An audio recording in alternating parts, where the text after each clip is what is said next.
Lovely beach and a lovely piano in the think. And that's about it, I guess.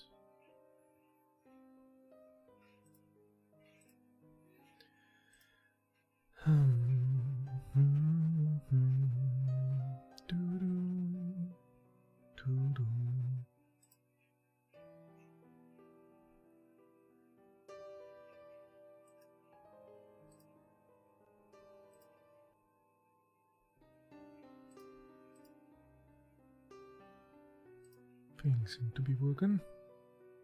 Yeah, okay.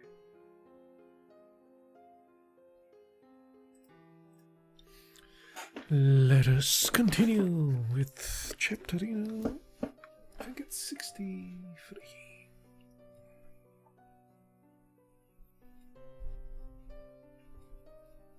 Oh, Monsieur Death, what a lurk. Hello, Death.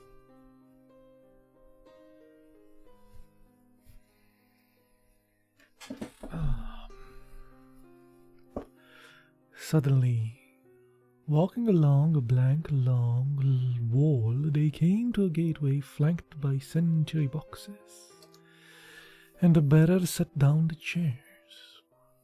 Waddington hurried to Kitty. She had already jumped out. The officer knocked loudly on the door and shouted. A postern was open, and they passed into a courtyard. It was large and square. Huddled against the walls under the eaves of the overhanging roofs, soldiers wrapped in their blankets were lying in huddled groups. They stopped for a moment while the officer spoke to a man who might have been a sergeant on guard. He turned and said something to Waddington. Fancy kite flying over there. Yep. It's a nice beach. He's still alive, said Waddington in a low voice. He's still alive. Take care how you walk. Still preceded by the men with lanterns, they made their way across the yard, up some steps, through a great doorway, and then down into another wide court. One side of this was a long chamber with lights in it.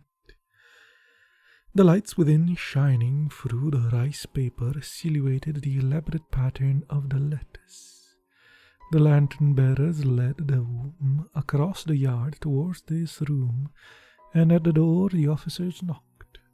It was opened immediately, and the officer, with a glance at Kitty, stepped back. "Will you walk in?" said Waddington. It was a long, low room, and the smoky lamps that lit it made the gloom ominous. 3 or 4 orderlies stood about. On a pallet against the wall opposite the door, a man was lying huddled under a blanket.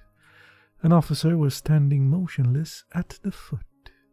Kitty hurried up and leaned over the pallet. Walter lay with his eyes closed, and in that somber light his face had the greyness of death. He was horribly still.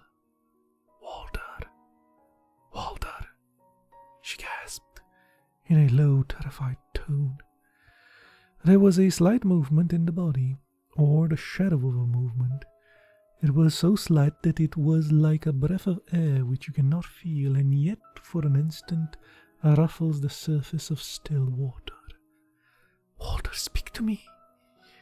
The eyes were opened slowly, as though it were an infinite effort to raise those heavy lids. But he did not look. He stared at the wall a few inches from his face. He spoke, his voice low and weak, had the hint of a smile in it.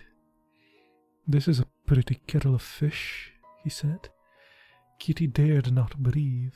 He made no further sound, no beginning of a gesture. But his eyes, those dark, cold eyes of his, seeing now that what mysteries, stared at the whitewashed wall. Kitty raised herself to her feet. With a haggard gaze, she faced the man who stood there. "Surely something can be done. You're not going to stand there and do nothing." She clasped her hands. Waddington spoke to the officer who stood at the end of the bed. "I'm afraid they've done everything that is possible. The regimental surgeon has been treating him. Your husband has trained him, and he's done all that your husband could do himself." "Is that the sergeant?" "No, that is Colonel Yu. He's never left your husband's side." Distracted, Kitty gave him a glance. He was a tallish man, but stockily built, and he seemed ill at ease in his khaki uniform. He was looking at Walter, and she saw his eyes were wet with tears. It gave her a pang. Why should that man, with his yellow, flat face, have tears in his eyes? It exasperated her. "It's awful to be able to do nothing." "At least he's not in pain any more," said Waddington. She leaned once more over her husband, those ghastly eyes of his still staring vacantly in front of him. She could not tell if he saw with them. She did not know whether he had heard what was said. She put her lips close to his. "Walter, is there something we can do?"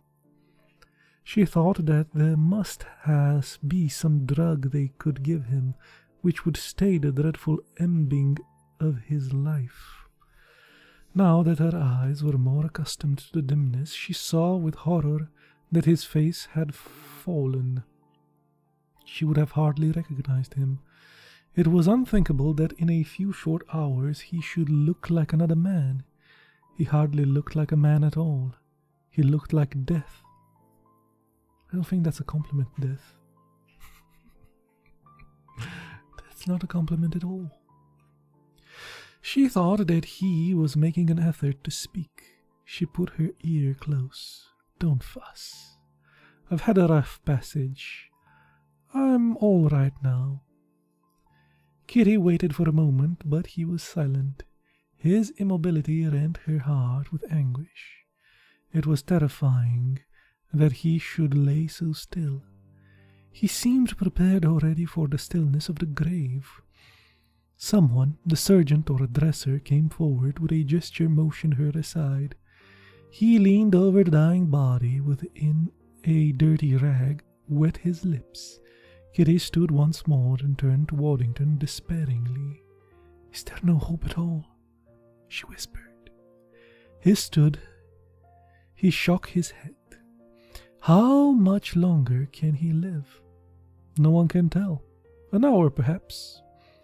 Kitty looked around the bare chamber, and her eyes rested for an instant on the substantial form of Colonel Yu. "Can I be left alone with him for a little while?" she asked. "Only for a minute." "Certainly, if you wish." Waddington stepped over to the colonel and spoke to him. The colonel gave a little bow and then, in a low tone, an order. "We shall wait on the steps," said Waddington as they dropped out. "You have only to call."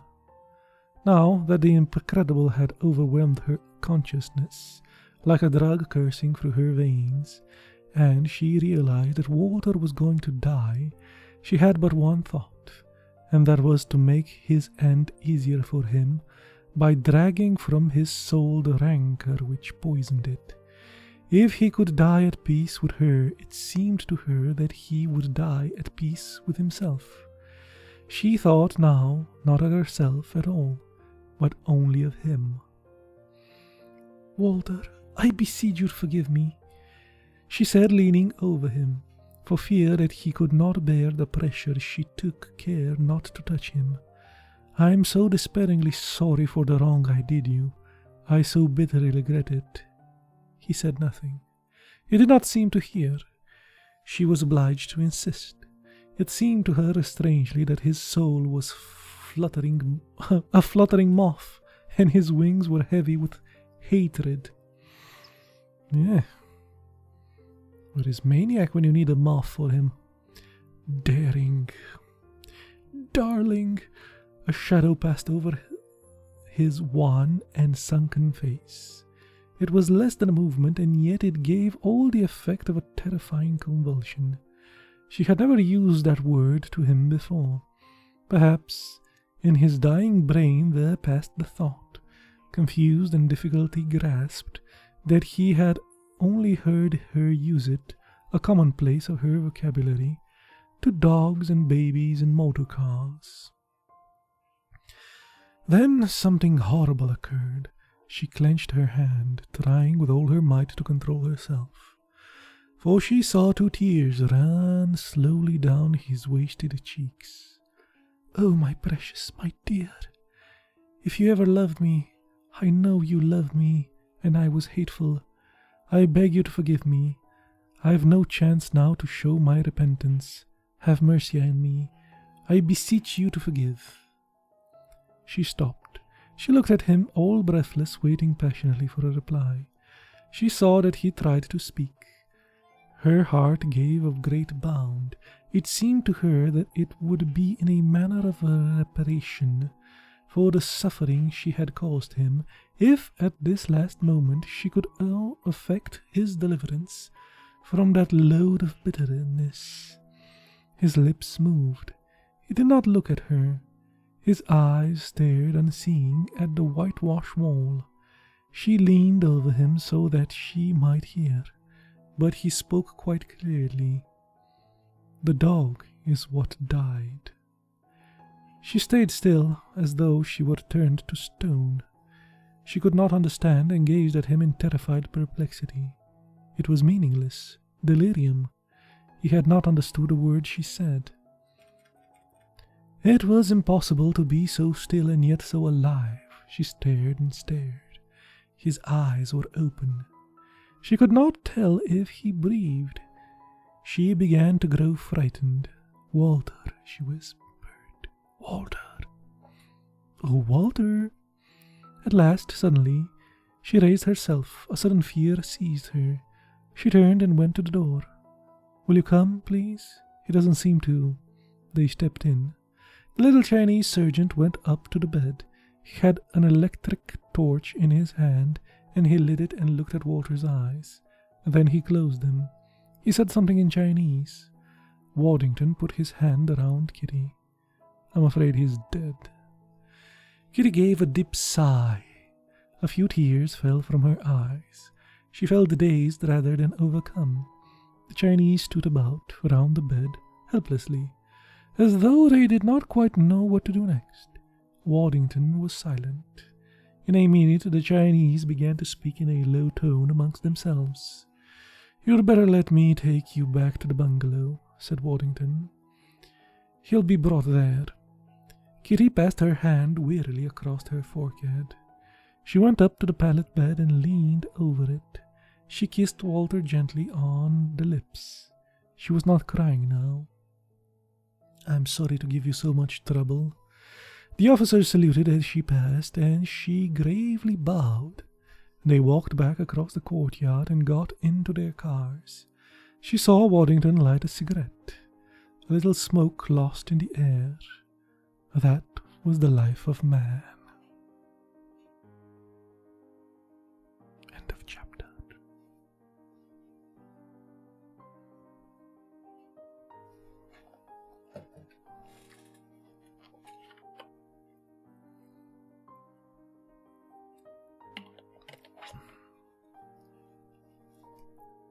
Guess he died? F in the chat.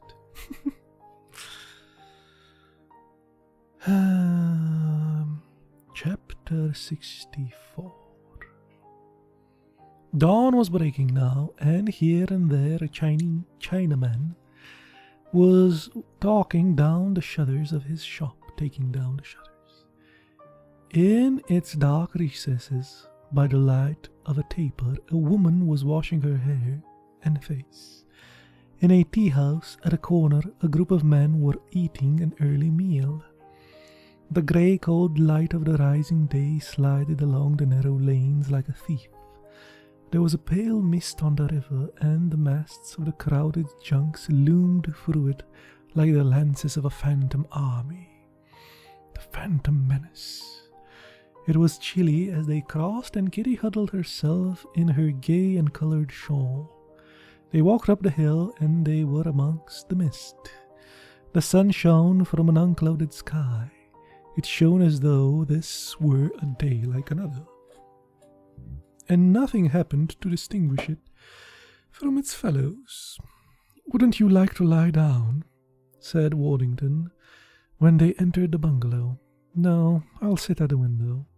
She had sat at the window so often, so long during the weeks that had passed, and her eyes now were so familiar with the fantastic, garish, beautiful and mysterious temple of its great bastion that it arrested her spirit. It was so unreal, even in the crude light of midday, that it withdrew from her the reality of life. "I'll get the boy to make you some tea.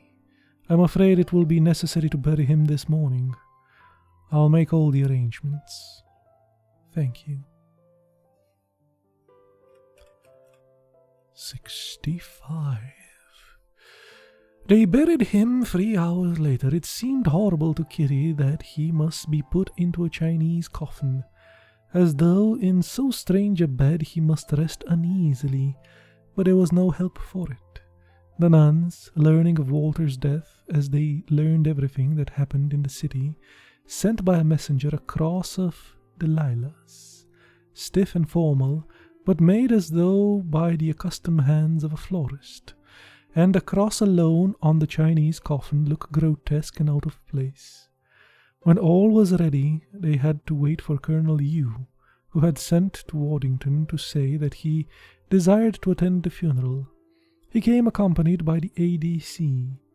They walked up the hill, and the coffin bore by 6 coolies to a little plot of land where lay buried the missionary whose place Walter had taken. Waddington had found amongst the missionary's effects an English prayer book, and in a low voice, with an embarrassment that was unusual to him, read the burial service. Perhaps reciting those solemn but terrible words, the thought hovered in his mind that if he in his turn fell a victim to the pestilence, there would be no one now to save them over him. The coffin was lowered into the grave, and the grave diggers began to throw in the earth. Colonel Yu, who had stood with bared head by the graveside, put on his hat, saluted Kitty gravely, said a word or two to Waddington, and followed by his ADC, walked alone away. The coolies, curious to watch a Christian burial, had lingered, and now in a staggering group, their yokels trailing in their hands, sauntered off. Kitty and Waddington waited till the grave was filled, and then placed on the mound, smelling the fresh earth, the nuns primmed the lilas. Dahlias, I think. Dahlia, yeah. She had not wept, but then the first shovelful of earth rattled on the coffin. She felt a dreadful pang at her heart. She saw that Waddington was waiting for her to come away. "Are you in a hurry?" she asked. "I don't want to go back to the bungalow just yet. I have nothing to do. I am entirely in your hands."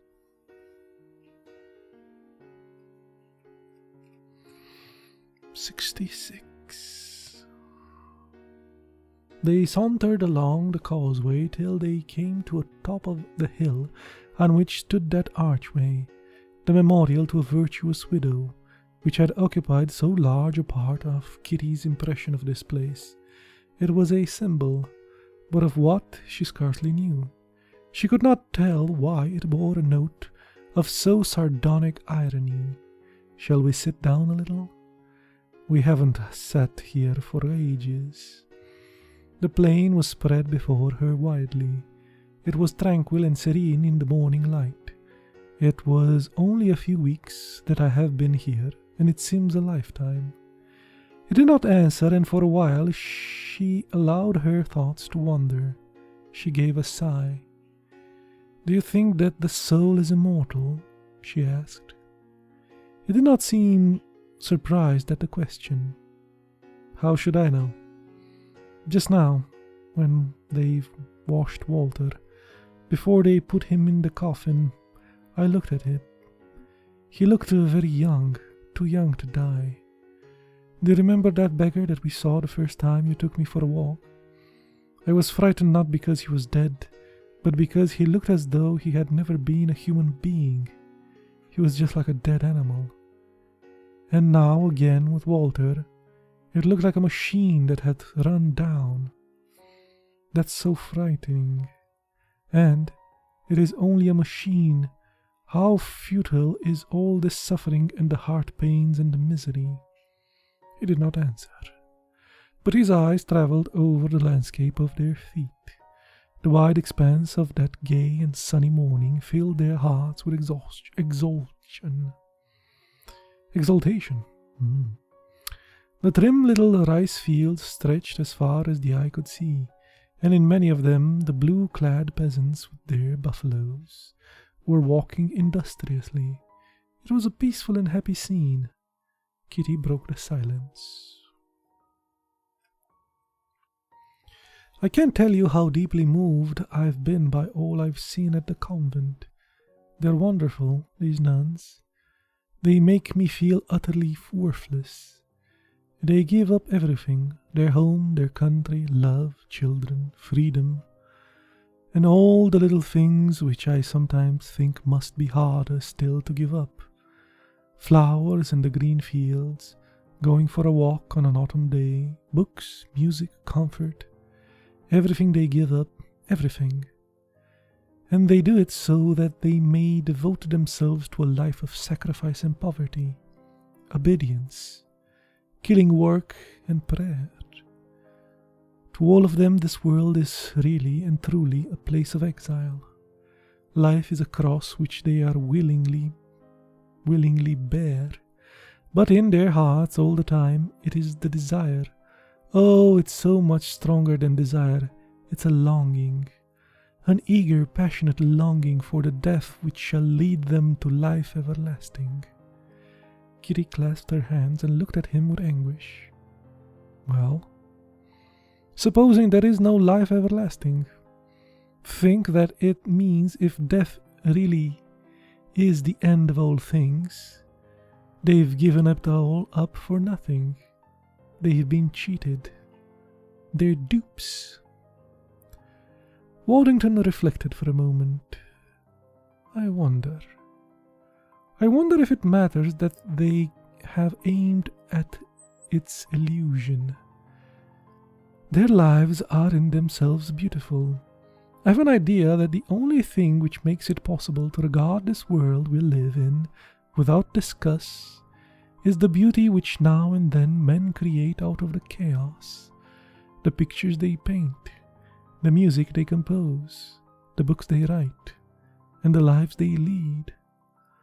Of all these, the richest in beauty is the beautiful life. That is the perfect work of art. Kitty sighed. What he said seemed hard. She wanted more. Have you ever been to a symphony concert? He continued. Yes, she smiled. I know nothing of music, but I'm rather fond of it. Each member of the orchestra plays his own little instrument. And what do you think he knows of the complicated harmonies which unroll themselves on the indifferent air? He is concerned only with his small share. But he knows that a symphony is lovely. And though there is none to hear it, it is still lovely, and he is content to play his part. You spoke of Tao the other day, said Kitty after a pause. Tell me, what is it? Waddington gave her a little look, hesitated an instant, and then with a faint smile on his comic face answered. It is the way of the waygoer. It is the eternal road along which walk all beings, but not being made for itself is being, is everything and nothing. From it all things spring, all things conform to it, and to it at last all things return. It is a square without edges, a sound which ears cannot hear, an image without form. It is a vast net, and though its meshes are as wide as the sea, it lets nothing through. It is the sanctuary where all things find refuge. It is nowhere, but without looking out of the window you may see it. Desire not to desire, it teaches, and leaves all things to take their course.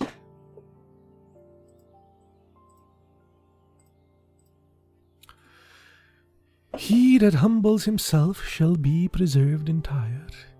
He that bends shall be made straight. Failure is the foundation of success, and success is the lurking place of failure.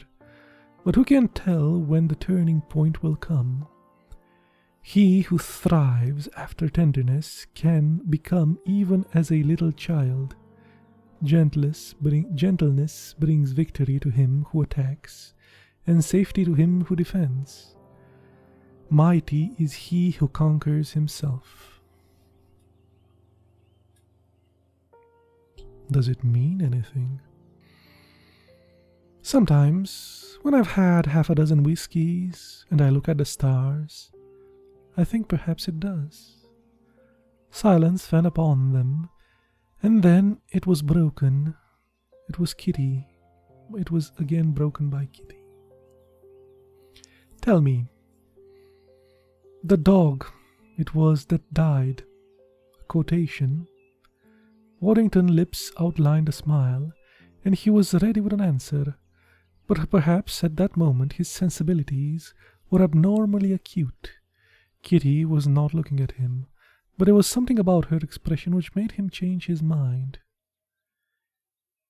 If it is, I do not know it, he answered wearily. Why? Nothing. It crossed my mind. It had a familiar ring. Then another silence. When you were alone with your husband, said Waddington presently, I had a talk with the regimental sergeant. I thought we ought to have some details. Well? He was in a very hysterical state. I couldn't quite understand what he meant. So far as I could make out, your husband got infected during the course of experiments he was making. He was always experimenting. He wasn't really a doctor, he was a bacteriologist. That is why he was so anxious to come here. But I can't quite make out from the surgeon's statements whether he was infected accidentally or whether he was experimenting on himself. Kitty grew very pale. The suggestion made her shudder. Waddington took her hand. Forgive me for talking about this again, he said gently. I thought it might comfort you. I know how frightfully difficult it is on these occasions to say anything that is of least use. I thought it might mean something to you that Walter died a martyr, to science and to his duty. Kitty shrugged her shoulders with a suspicion of impatience. Walter died of a broken heart, she said. Waddington did not answer. She turned and looked at him slowly. Her face was white and set. What did he mean by saying the dog is what died? What is it? It is the last line of the Goldsmith elegy.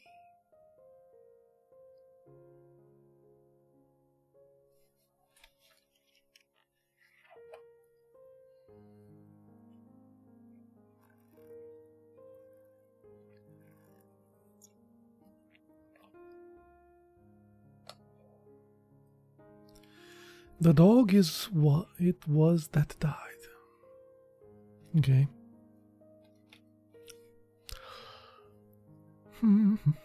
67. Next morning, Kitty went to the convent. The girl who opened the door seemed surprised to see her, and when Kitty had been for a few minutes about her work, the Mother Superior came in. She went to Kitty and took her hand. I'm glad to see you, my dear child. You show fine courage in coming here so soon after your great sorrow. and wisdom, for I am sure that a little work will keep you from brooding. Kitty cast her eyes, reddening a little. She did not want Mother Superior to see into her heart. I need not tell you how sincerely all of us here sympathize with you. You are very kind, whispered Kitty. We all pray for you constantly, and for the soul of him you have lost. Kitty made no reply. The Mother Superior released her hand, and in her cool, authoritative tone, imposed various tasks upon her. She patted 2 or 3 children on the head, gave them her aloof but winning smile, and went about her more pressing affairs.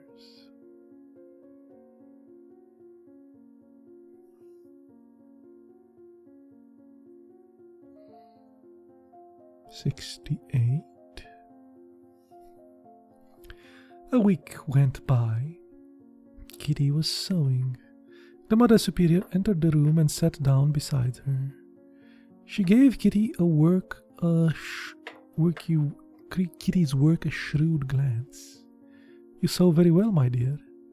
It is a rare accomplishment for young women of your world nowadays. I owe it to my mother. I am sure your mother would be very glad to see you again. Kitty looked up.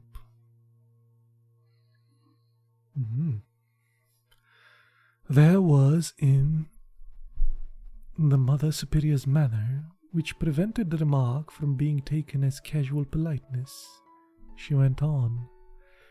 I allowed you to come here after the death of your dear husband because I thought occupation would distract your mind. I did not think you were fit at that moment to take the long journey to Qingyan by yourself, nor did I wish you to sit alone in your house with nothing to do but to remember your loss. But now 8 days have passed. It's time for you to go. I don't want to go, Mother. I want to stay here. There is nothing for you to stay for. You've come to be with your husband. Your husband is dead. You're in a condition in which you will shortly need a care and attention which is impossible for you to get here. It is your duty, my dear child, to do everything in your power for the welfare of the being that God has entrusted to your care. Kitty was silent for a moment. She looked down.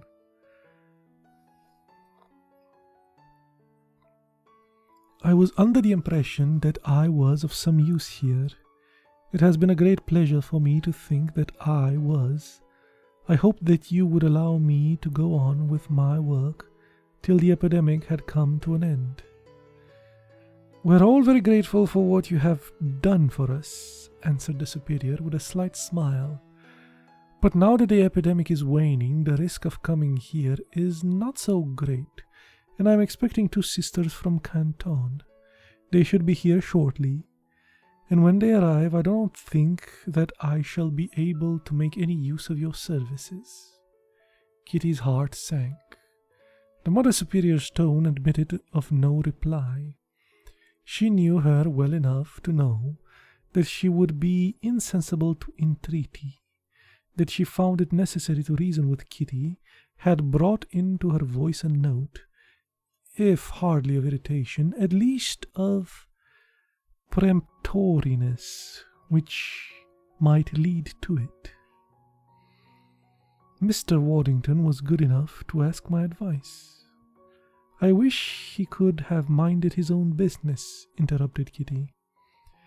If he hadn't, I should all the same have felt obliged to give it to him, said Mother Superior gently. At the present moment, your place is not here, but with your mother. Mr. Waddington had arranged with Colonel Yu to give you a strong escort, so that you will be perfectly safe on the journey, and he has arranged for bearers and coolies. The Amach will go with you, and arrangements will be made at the cities you pass through. In fact, everything possible for your comfort has been done. Kitty's lips tightened. She thought that she might at last have consulted her in a manner which only concerned herself. She had to exercise some self-control in order not to answer sharply. "And when am I to start?" The Mother Superior remained quite placid. "The sooner you get back to Ching Yen and then sail to England, the better, my dear child. We thought you would like to start at dawn the day after tomorrow." "So soon?" Kitty felt a little inclined to cry, but it was true enough. She had no place there. "You all seem in a great hurry to get rid of me," she said, ruefully. Kitty was conscious of a relaxation in the Superior's demeanour. She saw that Kitty was prepared to yield, and unconsciously she assumed a more gracious tone. Kitty's sense of humour was acute, and her eyes twinkled as she reflected that even the saints like to have their own way. "Don't think that I fail to appreciate the goodness of your heart, my dear child, and the admirable charity which makes you unwilling to abandon your self-imposed duties." Kitty stared straight in front of her. She faintly shrugged her shoulders. She knew that she could ascribe to herself no such exalted virtues. She wanted to stay because she had nowhere else to go. It was a curious sensation, this, that nobody in the world cared two straws whether she was alive or dead. "I cannot understand what you should be reluctant to go home," pursued the Superior amiably. "There are many foreigners in this country who would give a great deal to have your chance. But not you, Mother. Oh, with us is different, my dear child. When we come here, we know that we have left our homes forever." Out of her wounded feelings emerged the desire in Kitty's mind, malicious perhaps, to seek the joint in the armour of fate which rendered the nun so lofty immune to all the natural feelings. She wanted to see whether there was left in the Superior any of the weakness of humanity. "I should have thought that sometimes it was hard never to see again those that are so dear to you, and the sins amidst which you were brought up." The Mother Superior hesitated for a moment, but Kitty, watching her, could see no change in the serenity of her beautiful and austere face. "It is hard for my mother, who is old now, for I am her only daughter, and she would dearly like to see me once more before she dies. I wish I could give her that joy, but it cannot be, and we shall wait till we can meet in paradise. All the same, when one thinks of those to whom one is so dear, it must be difficult not to ask oneself if one was right in cutting oneself off from them. Are you asking me if I have ever regretted the step I took?" On a sudden, the Mother Superior's face grew radiant. "Never, never. I've exchanged a life that was trivial and worthless for one of sacrifice and prayer." There was a brief silence, and then the Mother Superior, assuming a lighter manner, smiled. "I'm going to ask you to take a little parcel and post it for me when you get to Marseille. I do not wish to entrust it to the Chinese post office. I will fetch it at once." "You can give it to me tomorrow," said Kitty. "You will be too busy to come here tomorrow, my dear. It will be more convenient for you to bid us farewell tonight." She rose, and with the easy dignity which her voluminous habit could not conceal, left the room. In a moment Sister St. Joseph came in. She was come to say good-bye. She hoped that Kitty would have a pleasant journey. She would be quite safe, for Colonel Yu was sending a strong escort with her, and the sisters constantly did the journey alone, and no harm came to them. And did she like the sea? Mon Dieu, how ill she was when there was a storm in the Indian Ocean. Madame, her mother, would be pleased to see her daughter, and she must take care of herself. After all, she had another little soul in her to take care now, and they would all pray for her. She would pray constantly for her, and the dear little baby, and for the soul of the poor brave doctor. She was voluble, kindly and affectionate, and yet Kitty was deeply conscious that, for Sister St. Joseph, her gaze intent on eternity, she was but a wraith with body or substance, without a body or substance. She had a wild impulse to seize the stout, good-natured nun by the shoulders and shake her, crying, "Don't you know that I am a human being, unhappy and alone, and I want comfort and sympathy and encouragement? Oh, can't you turn a minute away from God and give me a little compassion? Not the Christian compassion that you have for all suffering beings, but just human compassion for me." The thought brought a smile to Kitty's lips. How very surprised Sister St. Joseph would be. She would certainly be convinced that now she only suspected that all English people were mad. "Fortunately, I am a very good sailor," Kitty answered. "I have never been seasick yet." The Mother Superior returned with a small, neat parcel.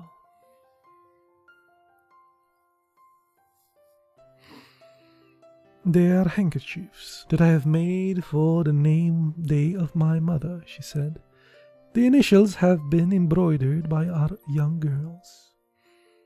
Sister St. Joseph suspected that Kitty would like to see how beautiful the work was done, and the Mother Superior, with an indulgent, depreciating smile, untied the parcel.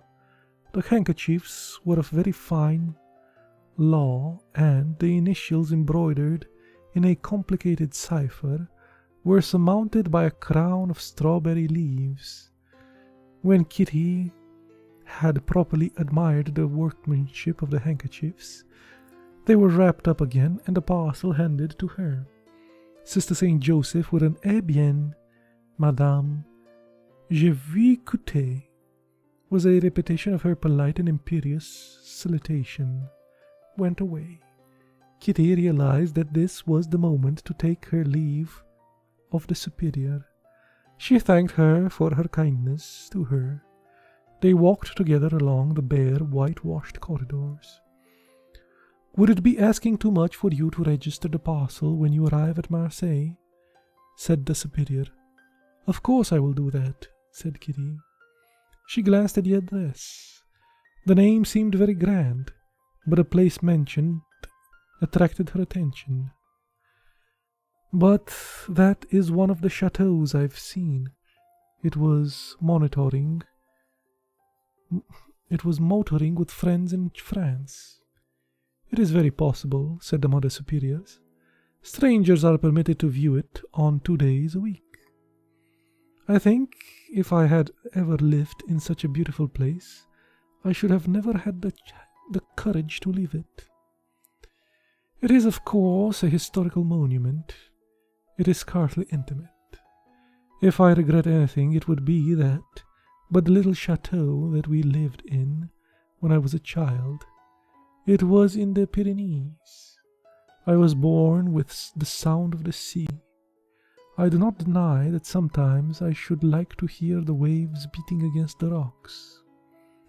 Kitty had an idea that the Mother Superior, divining her thought and the reason of her remarks, was slyly making fun of her, but they reached the little unpretentious door of the convent. To Kitty's surprise, the Mother Superior took her in her arms and kissed her. The pressure of her pale lips on Kitty's cheeks, she kissed her first on the side and then on the other, was so unexpected that it made her flush and inclined to cry. "Goodbye. God bless you, my dear child," she said, as she held her for a moment in her arms. "Remember that it is nothing to do your duty that is demanded of you, and it is no more meritorious than to wash your hands when they are dirty. The only thing that counts is the love of duty. When love and duty are one, then grace is in you, and you will enjoy a happiness which passes all understanding. The convent door closed for the last time behind her.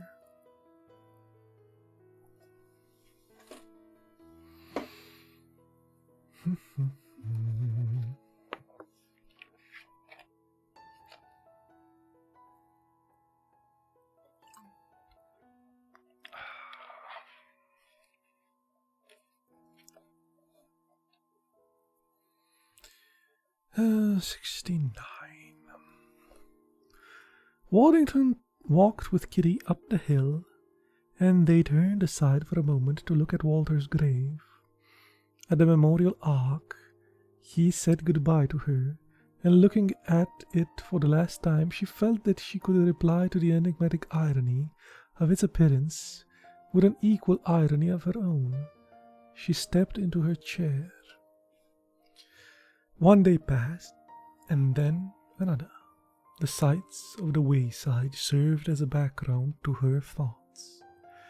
She saw them as it were in duplicate, rounded as though in a stereoscope, with a added significance because to everything she saw was added the recollection of what she had seen when, but a few short weeks before, she had taken the same journey in the contrary direction.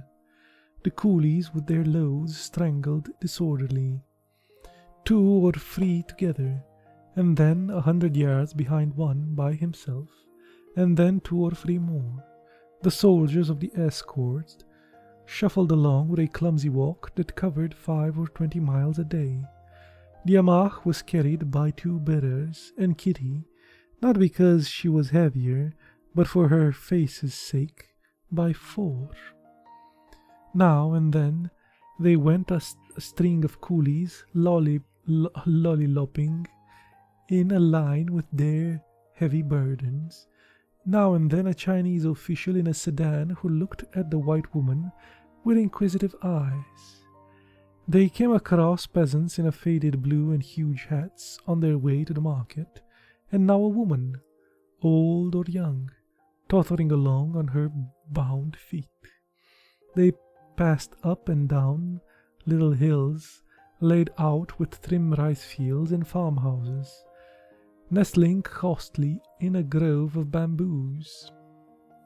They passed through ragged villages and populous cities, walled like the cities of a minstrel,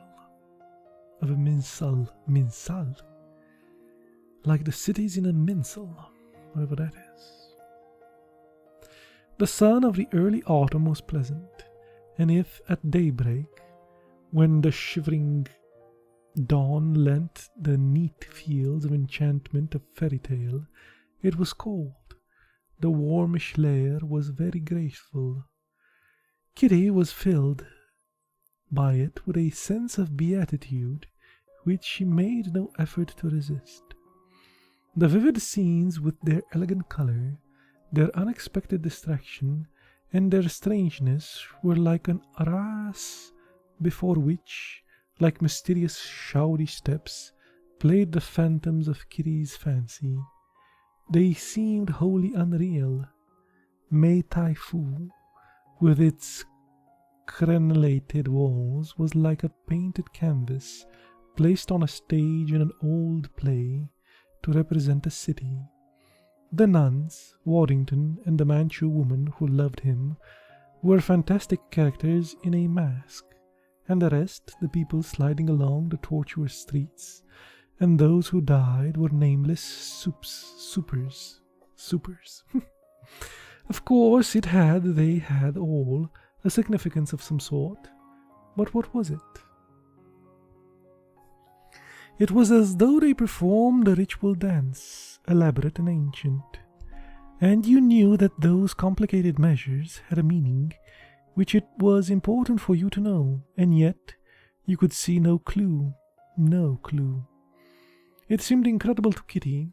An old woman was passing along the causeway in blue, and the blue in the sunshine was like lapis lazuli.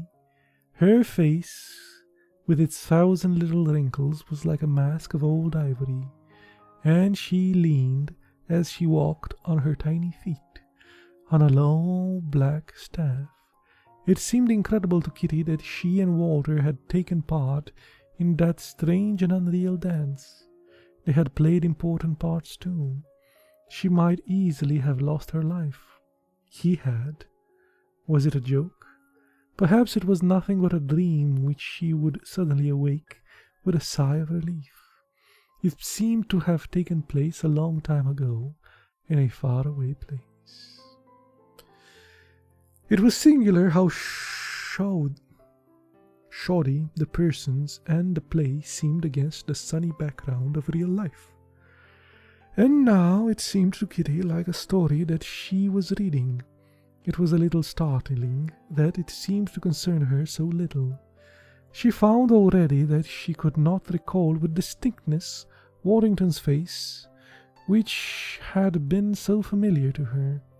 This evening they should reach the city of the Western River, from which she was to take the steamer, whence it was but a night's run to Ching Yen.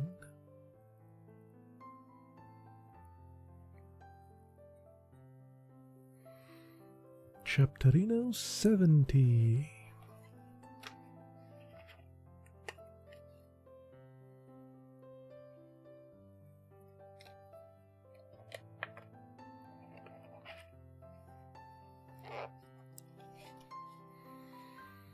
At first, because she had not wept when Walter died, she was ashamed.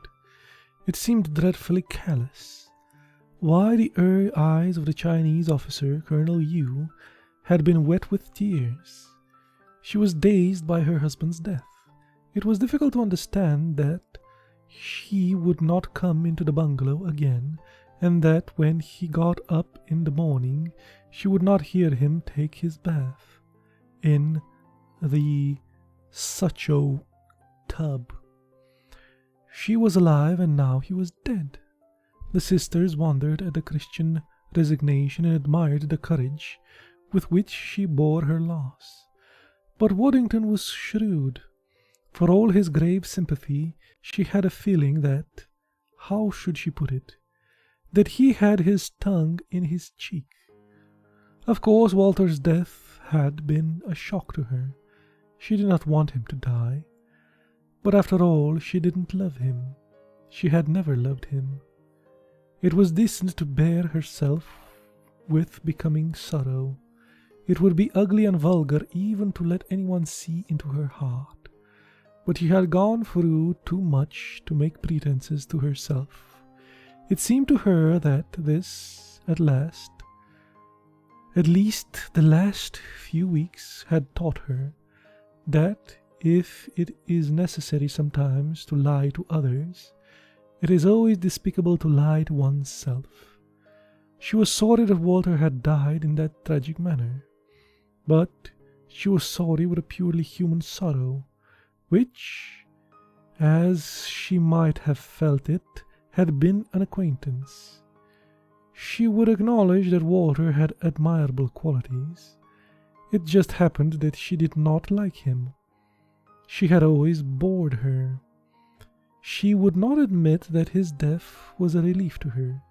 She could say honestly that if, by a word of hers, she could bring him back to life, she would say it. But she could not resist the feeling that his death made her way, to some extent, a trifle easier. They would never have been happy together, and yet to part would have been terribly difficult. She was startled at herself for feeling as she did. She supported that people would think her heartless and cruel if they knew. Well, they shouldn't know. She wondered if all her fellows had in their hearts shameless secrets which they spent their life guarding from curious glances. She looked like little into the future, and she made no plans. The only thing she knew was that she wanted to stay in Ching Yen a short while, as she might be. She looked forward to arriving there with horror. It seemed to her that she would like to wander forever through that smiling and friendly country in her rattan chair, and on the backs of some people, probably, traveling by chair. Jesus. An indifferent spectator forever of the phantasmagoria of life. Phantasmagoria of life. Pass each night under a different roof. But of course the immediate future must be faced. She would go to the hotel when she reached Qingyan. She would arrange about getting rid of the house and selling the furniture. There would be no need to see Townsend. He would have the grace to keep out of her way. She would like all the same to see him once more in order to tell him what a despicable creature she thought him. But what did Charles Townsend matter? Like a rich melody on a harp that rang in exalted arpeggios through the complicated harmonies of a symphony, one thought beat in her heart incessantly. It was this thought which gave her exotic beauty to the rice fields, which made a little smile break on her pale lips as a smooth-faced lord shung past her on his way to the market town, with exaltation in his carriage and audacity in his eyes, and which gave the magic of his tumultuous life to the cities she passed through. The city of pestilence was a prison from which she was escaped. Okay, and she had never known before how exquisite was the blueness of the sky, and what a joy there was in the bamboo copses. Not corpses, but copses. Bamboo copses. Okay. Bamboo copses that leaned with such a adorable grace along the causeway. Freedom!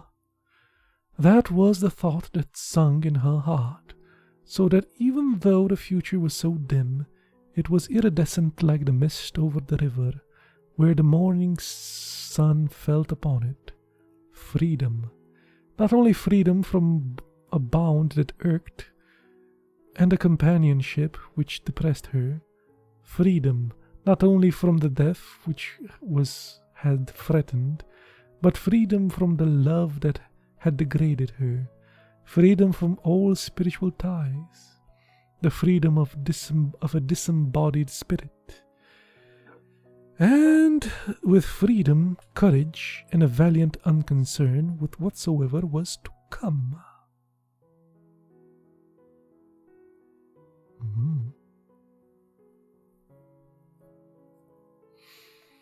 You'd think the book would end here, but it doesn't. There's quite a bit more of it.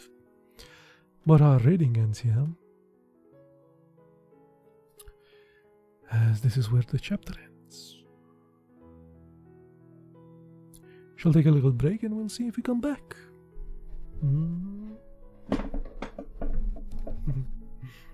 Break time.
La da dee da dee da dee da dum.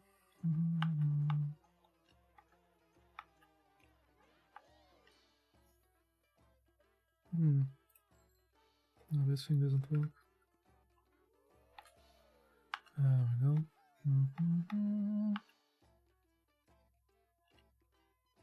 Wonder if it needs to be louder. Something or other. I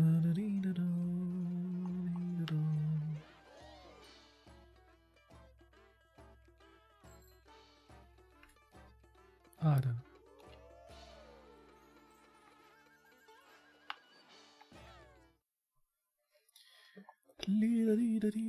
know.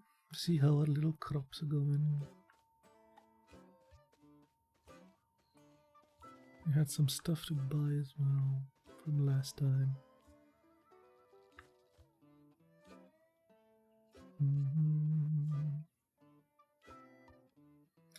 Flying squirrel gun starts on an upgrade. Ooh. Heartbeats grow 10 times, 10% faster. That was a good upgrade. Hey, Cameron. Ooh, what's this? Like a lantern thing. Plus 0.5 luck. I guess I earned that achievement somehow.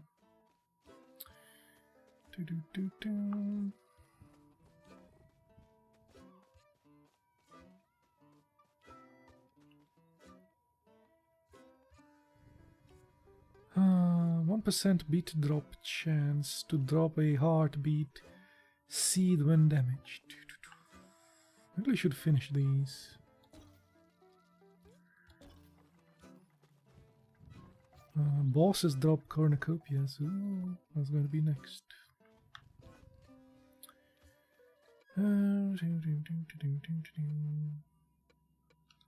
Okay, let's see what the daily thing is.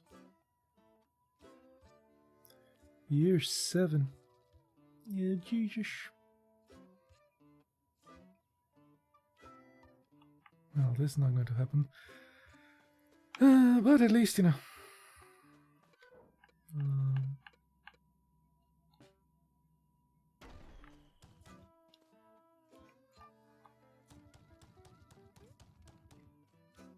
Pew pew pew. At least we can try.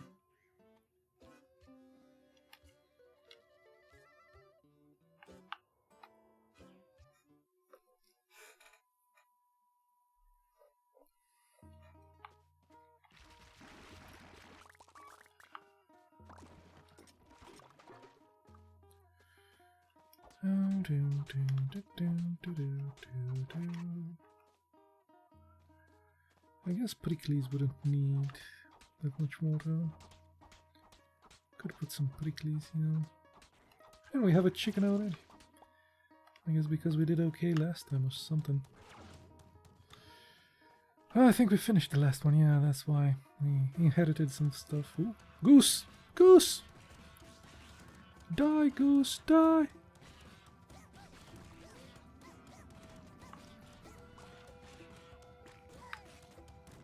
I'm not sure if I managed to kill her.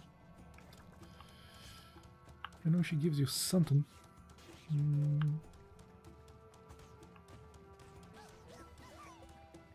Look at all these flying heads and stuff. Sheesh. I'm so dead.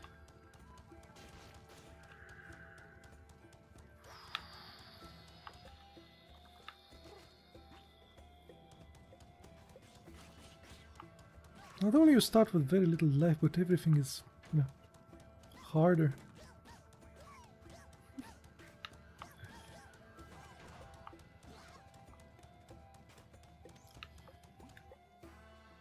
Let's get a scarecrow.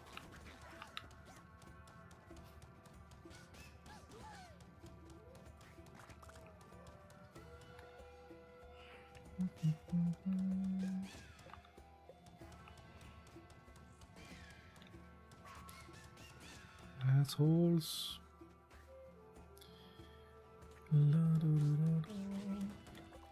Oh, that's... Oh.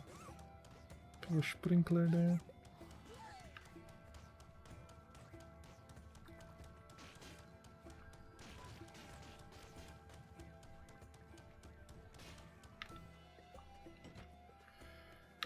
Okay.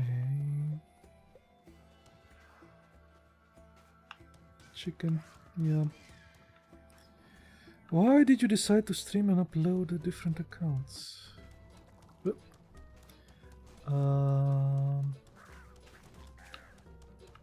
Well, that's because I might have some copyright infringement-y nonsense here. And I do have quite a lot of copyright infringement here. For example, I don't know if you were here when Maniac made me watch or gave me a link to I don't know. I think it's the Sesame Street count. That was a strike. It was not only a strike, but it was one of those red strikes. It's like I've never seen one of those before. It's... So not only is it demonetized or whatever, but it's illegal to watch in any country. Which is quite interesting. Never seen that before.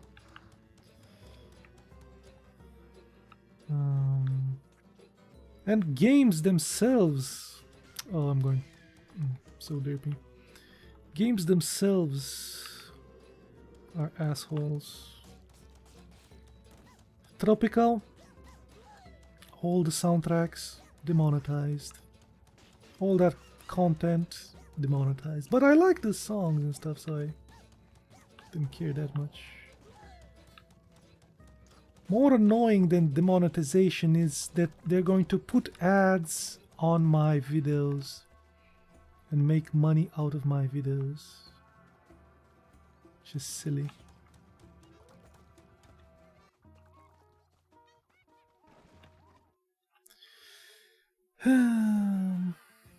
That's harsh. Just the count. Yeah, the counting or something. Who did I hear? Somebody? Yeah, Cam is on YouTube. Cam. The Camster. Sure, why not? I'm going to die the next day anyway. It's fine.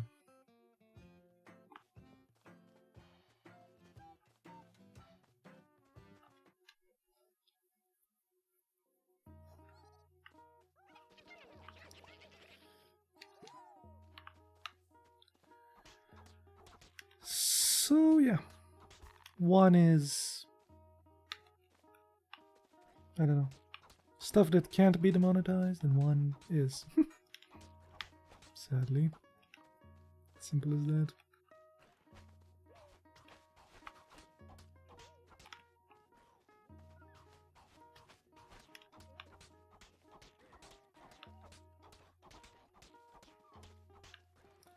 I don't really care that much about the demonetization. I care about the strikes though, because they could just, you know, get rid of your account and delete all the stuff you put. That sucks. That sucks more than the demonetization.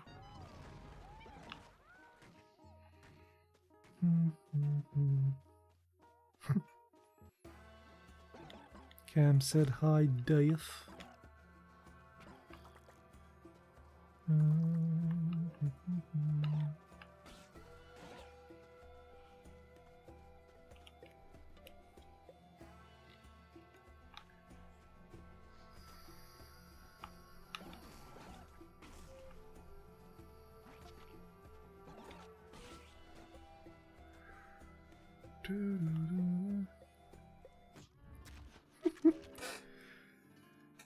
Someone shot me from way on the other side now. If you get 3 strikes, you'll be out of the ball game. That is true, yes. It's true. Sadly. Well, this daily challenge sucked. Oh. Just saw that that's an eye there. And that's a mouth.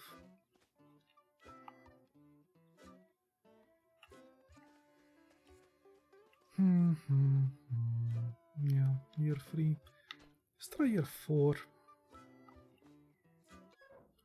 Let's try year 4 with Lady Time here. She starts with a pig.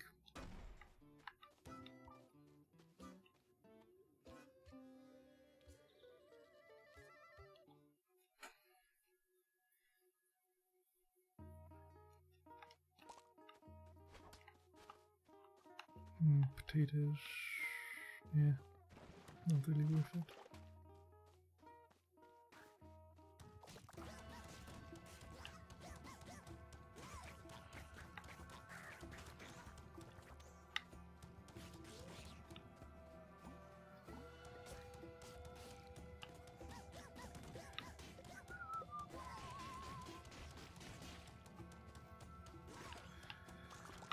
That's the life of a YouTuber. Always be careful and stuff. Well, if you don't care. Unless you make a second account.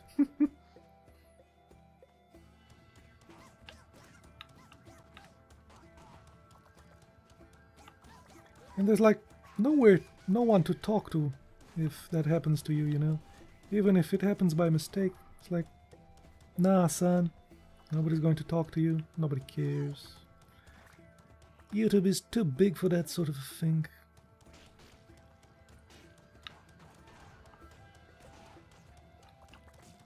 Yeah. Such is life.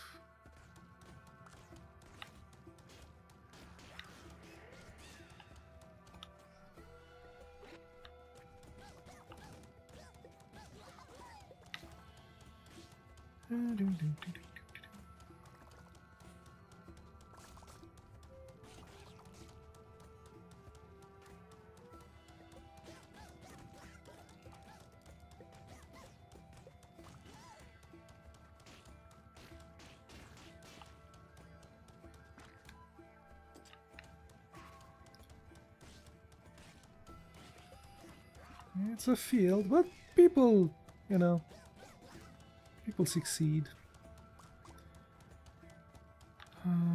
Lots of content, and you succeed.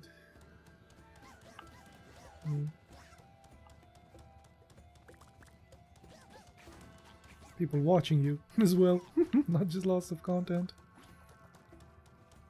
I've seen a guy making he had 1,500 videos and like, I don't know, under 1,000 followers and stuff. That's a lot of videos there. And they weren't crap, you know, they were decent. But there's so much. It was a gaming channel, so it's like so much competition in that area. You have to be distinctive for that. God damn it. Got stuck on the thing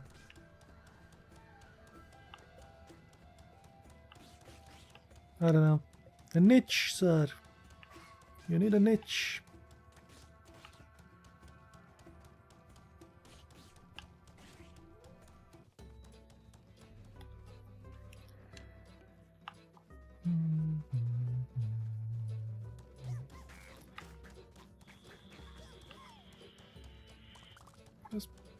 I think that's maybe the way you could do it here as well. Find yourself a niche, a niche. Be the best at something. That helps. Have some boobs. That helps. What a beard.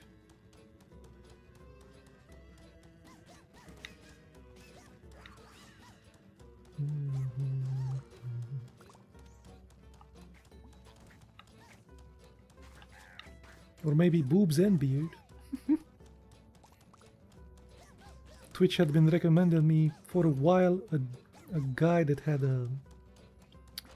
And I don't think I've showed you that. I haven't had I think I have. I even had a screenshot of it. It kept recommending me a dude in a skirt. I'm like, I'm not into that. I'm sorry.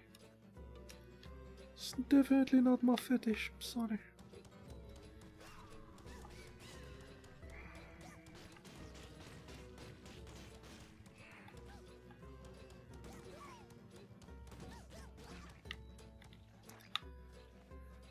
Just bought cattail videos.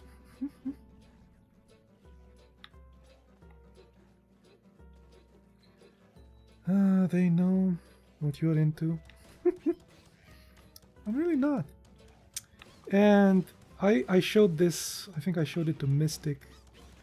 On Women's Day, International's Women's Day, they only recommended me chicks in bathing suits. So, there was a chick in a bathing suit, there was a chick laying in her pajamas or something, and a chick next to a pool. And I'm like, fishy. Fishy, fishy. Why is that a thing?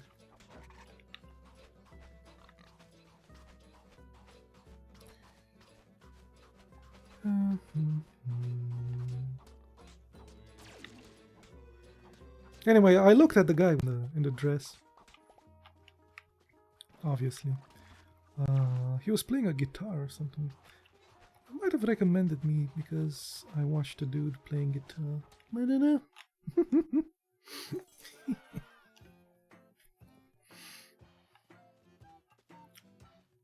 It's kind of weird to talk to him, I'm sure.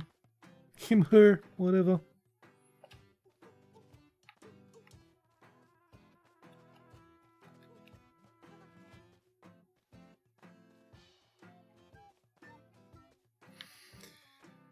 And da-dee-dee-da-da. Let's take the squirrels, which apparently start upgraded now. Because I had that thing. Or it had a chance to be upgraded. Whatever. We even got ourselves hearts and stuff.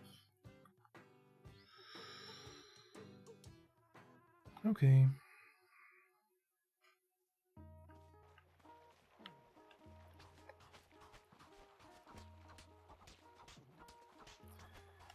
I'm surprised at the amount of soft porn there is on Twitch. I mean, don't these people know there is actual real porn out there? What was all the scantily clad ladies? Guys, there's real porn out there. I mean, lots of it. Oh my goodness, this is so full here.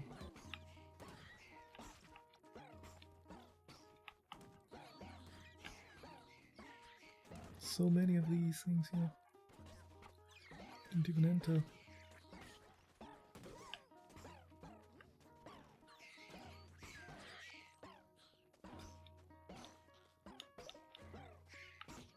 God damn it.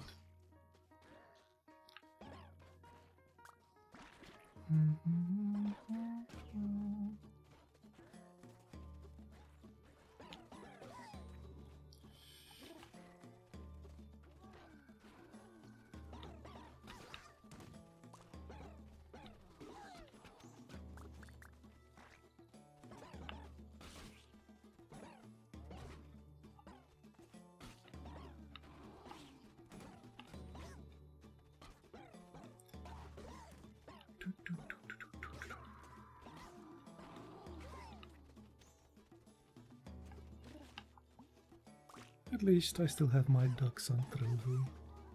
Good old ducks. Wake up, check on the ducks. Everything is fine.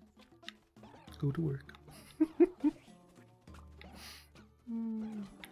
It's become my schedule. Oh, come on.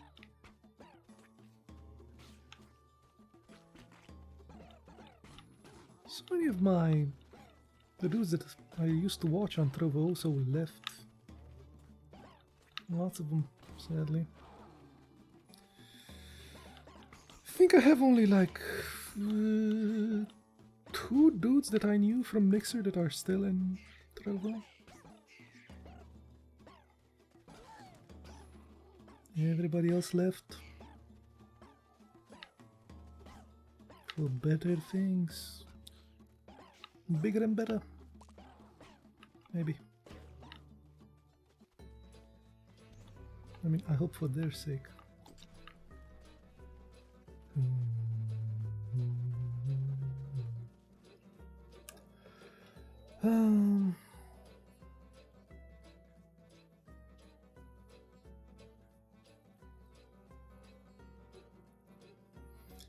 Is the red bow tie bat or the black bow tie bat the newer one?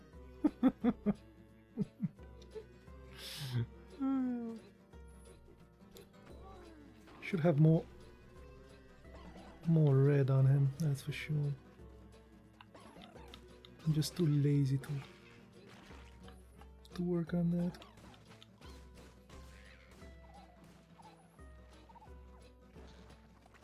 It's laziness, sir. Do not mind it. Do not mind the laziness.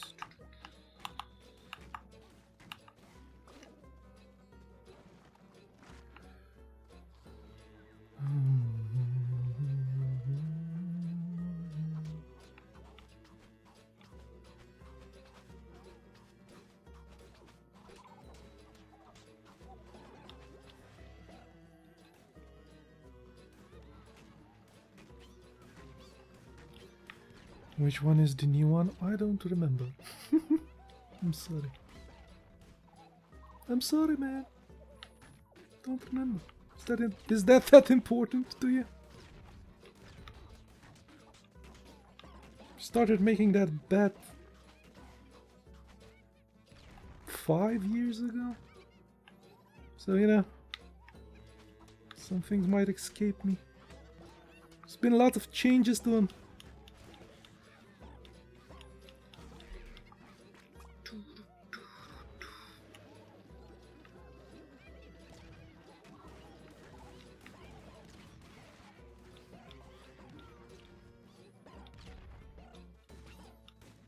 It's important to me, damn it. Really? Really? Really? Is it really though? I think you'll sleep well at tonight, man. It's fine. Sure you're not losing sleep over that.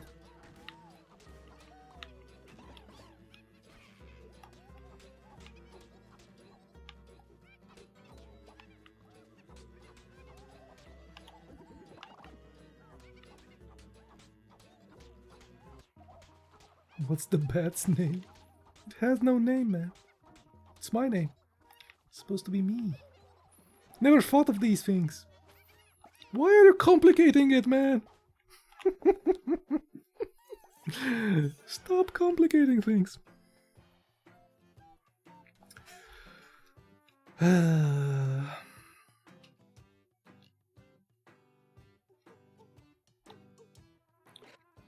The idea of the bat was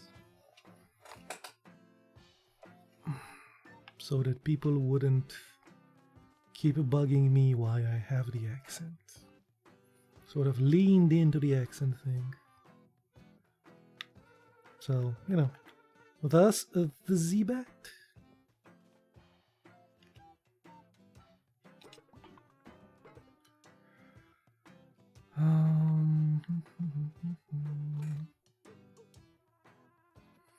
I remember you said it explains your accents. Yeah.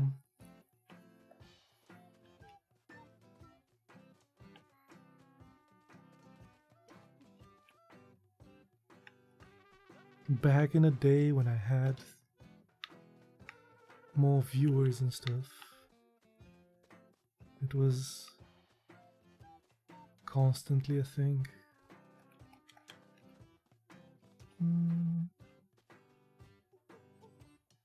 I want some backstory to the bat. Some bat story.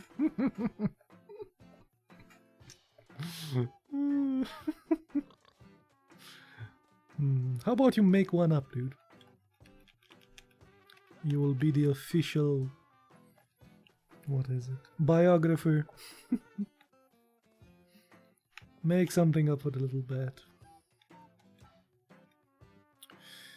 We can plant 5 roses.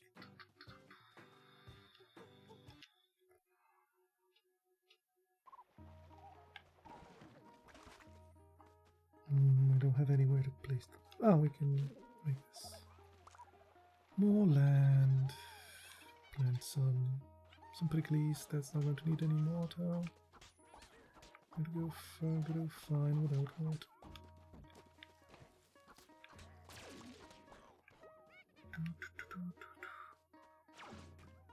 Fishy tails or fishy tails.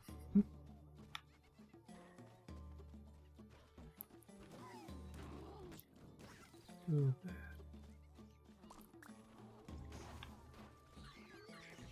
I'm afraid I don't have enough character development for Cam's liking, man. I'm like a... Damn it. Got surrounded by these people. I'm like a bad movie character, you know?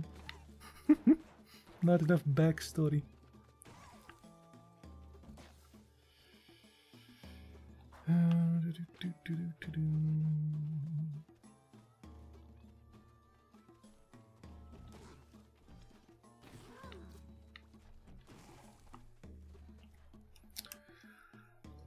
Bats are nocturnal, but Klaus the Bat is jet-lagged and doesn't know what time it is in America.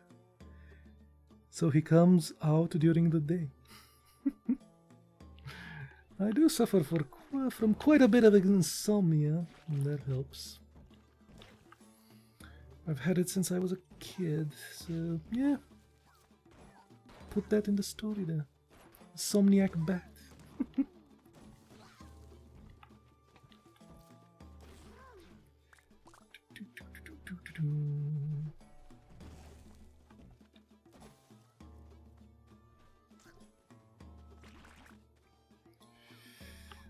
Let's get another turret.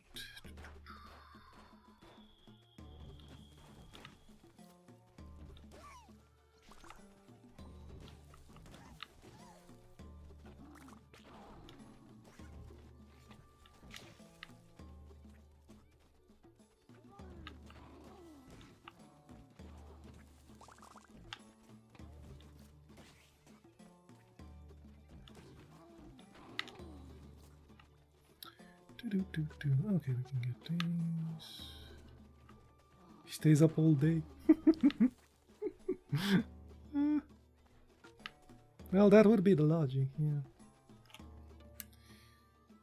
Did I see all of it? Not sure. Oh, there's still stuff.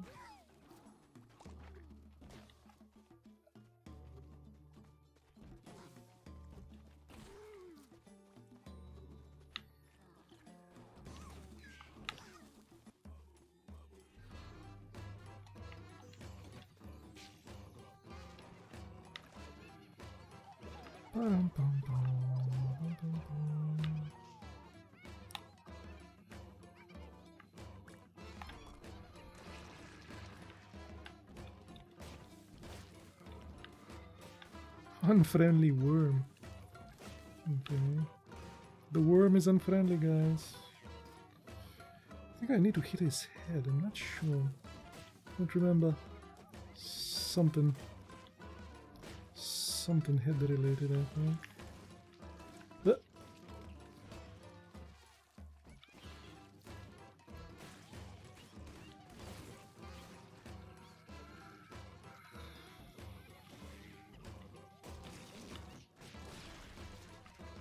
Yeah, okay. Lost some lives with the derpiness, but yeah. Sure we can get it back.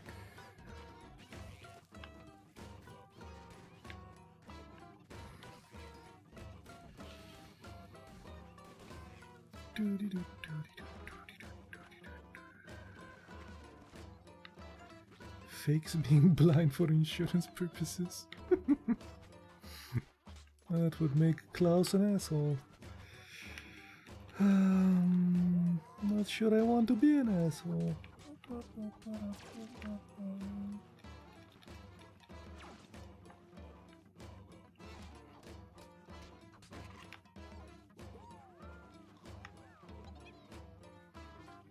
Who in the world would like to be an asshole? Seriously. God.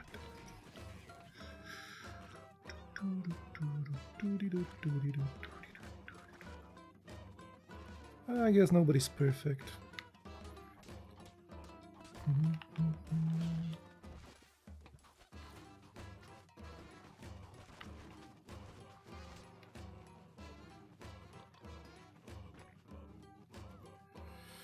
Guess I should stay around here so it grows, because I have my growth aura.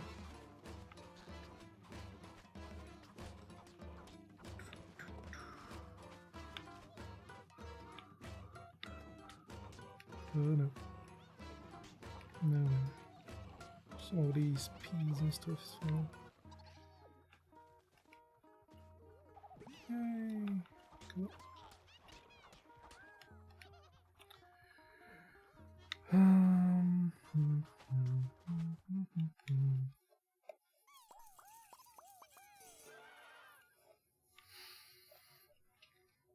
You have to give me an arc, though, you know. Maybe start as a villain and come back as a hero. Or come back as more of an asshole. You know, learn from stuff. Let's see how we did.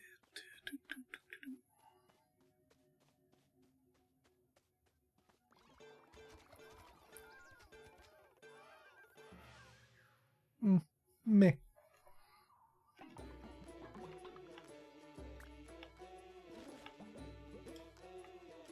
A roach killer. Kill all nearby roaches. Oh, that's nice. Hey.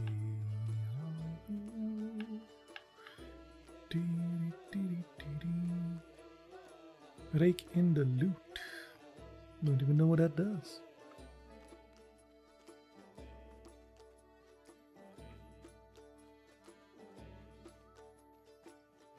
We can continue with this guy.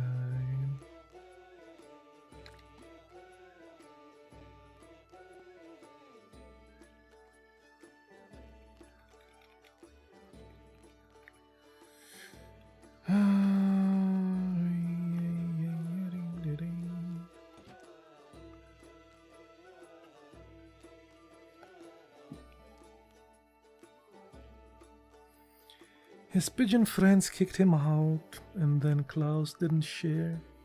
When Klaus didn't share their enthusiasm about laying eggs. I'm a mammal, damn it. I sit upside down and masturbate. As all mammals do, of course. If you ever get a chance to go to I don't know, a bat sanctuary or something, you'll see them. Lam dee ding dee ding ding dee ding dee doo.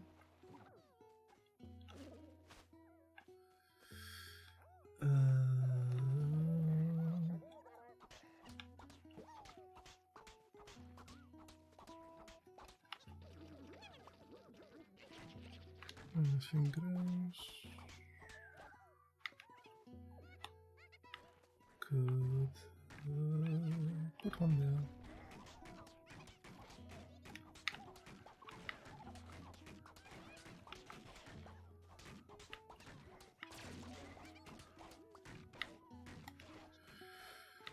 Okay, we needed to do something here, I think.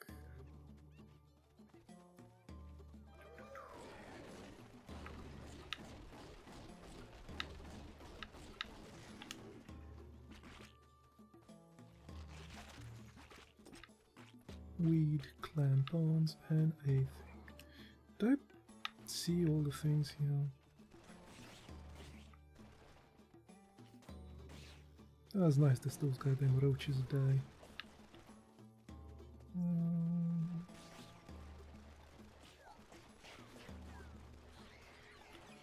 Let's go back, it's fine.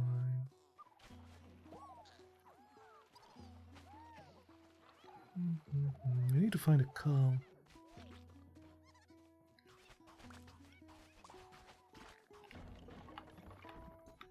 I can attest that pigeons are assholes. Yes, sorry, Bob.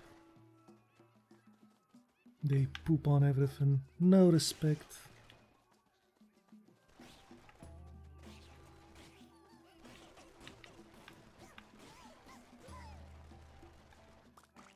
Plus, you know, bat poop is valuable and stuff. Don't see anybody collecting bird poop.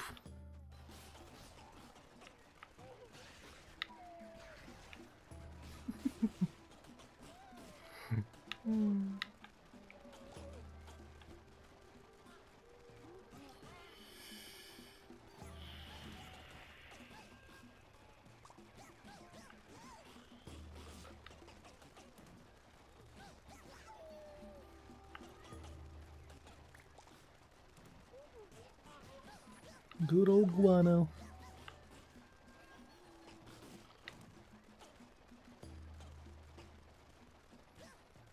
Killing insects. They provide a service, god damn it.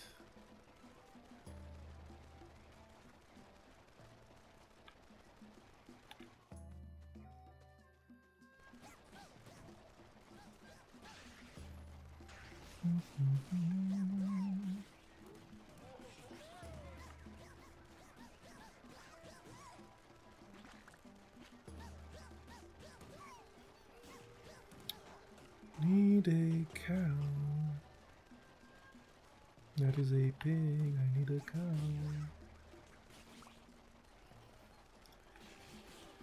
Another turret. I'm going to be very well protected, but I need a goddamn... Whoa! The hell was that? Some sort of a cringy moon. Okay. The hell? Ah! Get me out of here! Okay.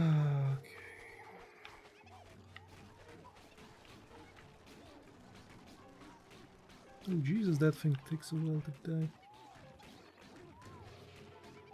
Okay. Well, witches.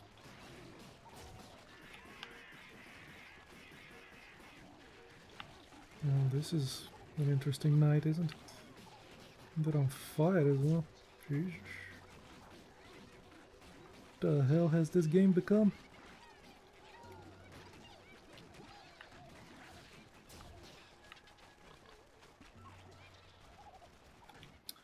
Guess I could put one of those turrets there now that there is no...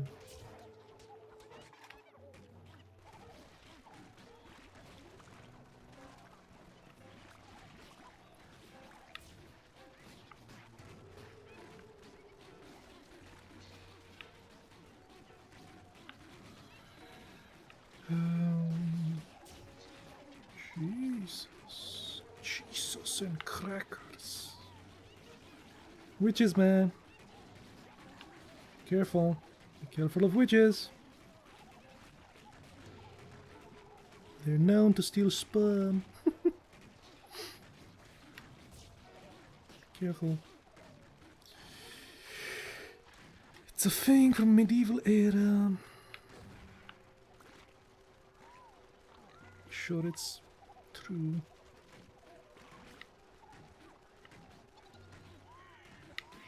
The hell?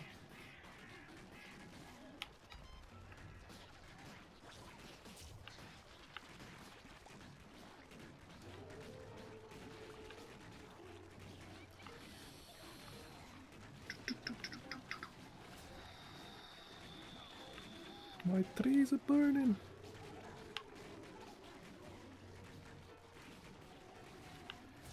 Should really put some hearts as well somewhere. These guys would let me.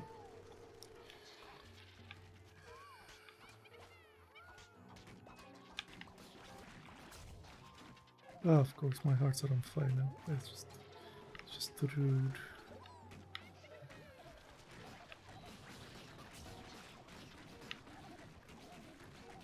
hearts alone, man.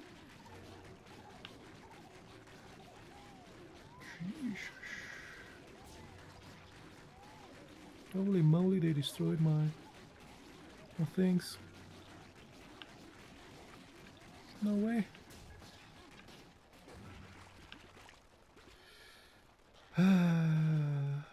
Even my ground, holy moly. Never seen anything destroy tilted soil. Yes, that does.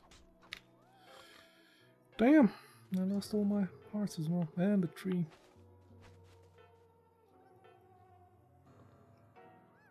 Great. Back to corn. Planting corn.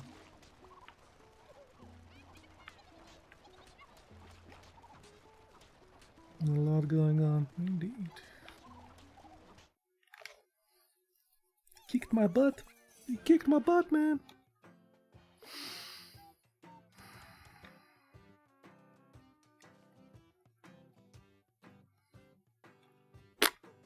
Lost my hearts as well. Ah, can't buy anything.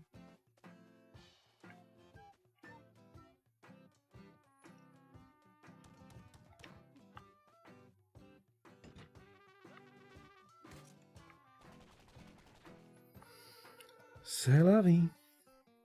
I think that was a full moon or something. It's an update to the thing.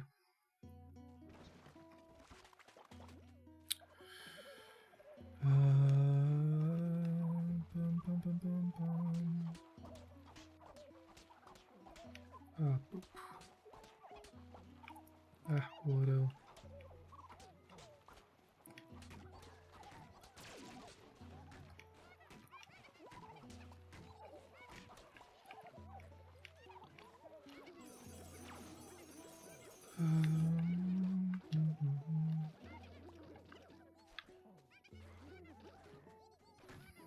Where is the sun?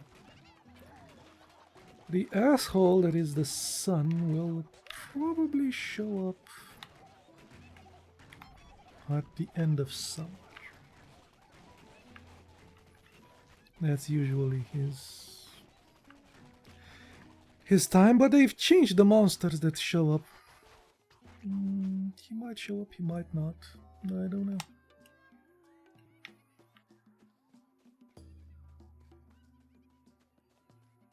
I didn't used to get the wormy thing, but I used to have the snail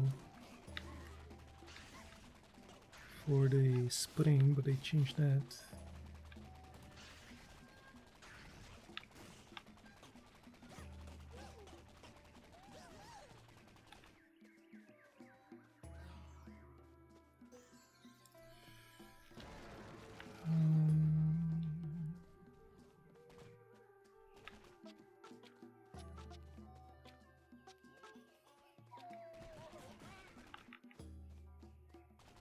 They've been doing some upgrades to it, to Z game.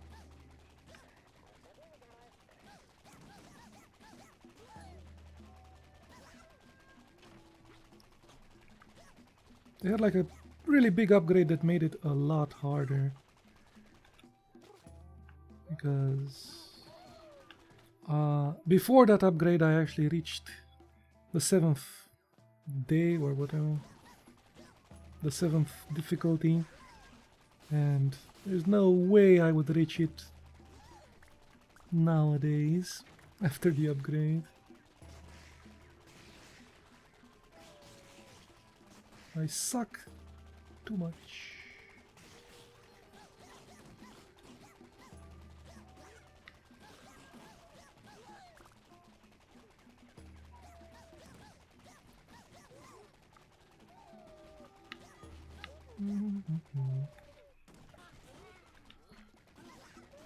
I still enjoy it though. I like the game. Just suck at it. Right now, I'm close to dying.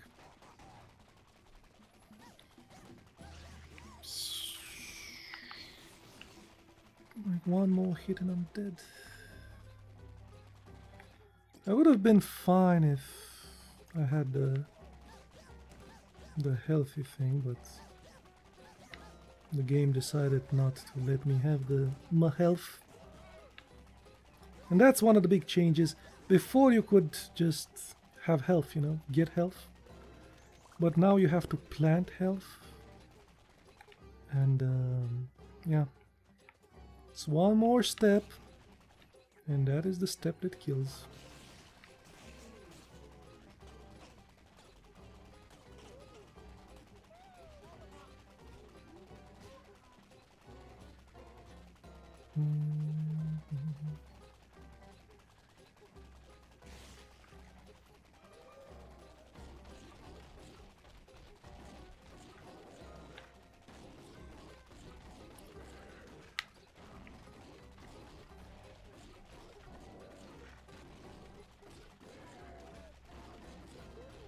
Guess you can like a game even if you suck at it.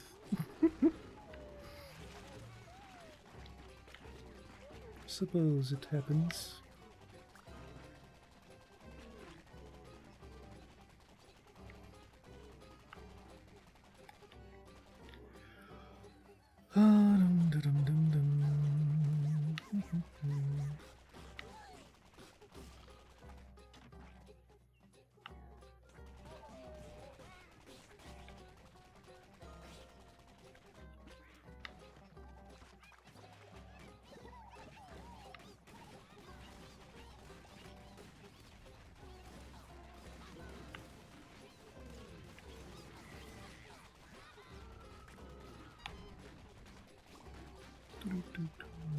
There's a lot going on here.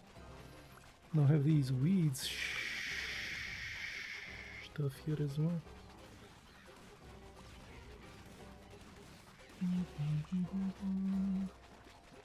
Sniperinos.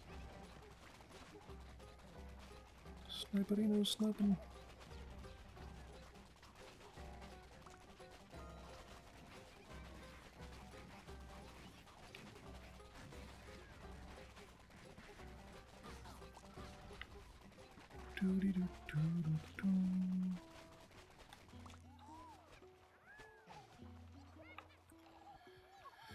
Damn, no cow yet.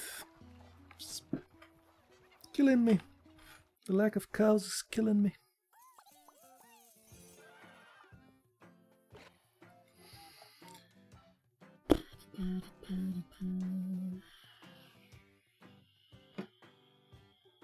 Become energized when a tractor is used.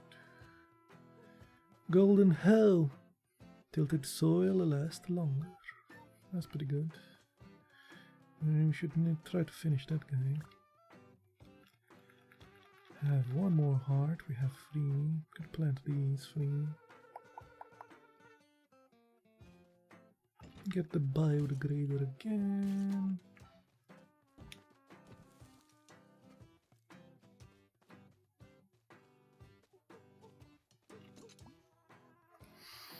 You might well be close to seeing the sun.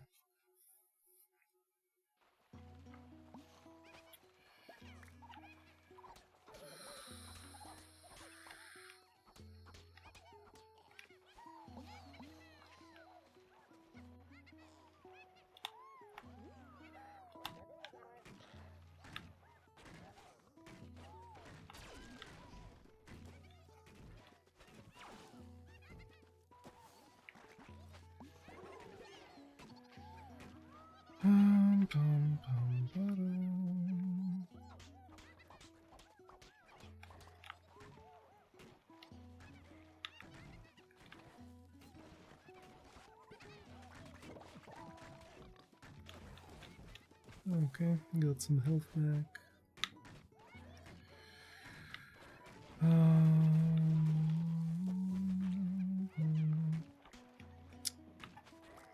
I don't know, try to plant a tree.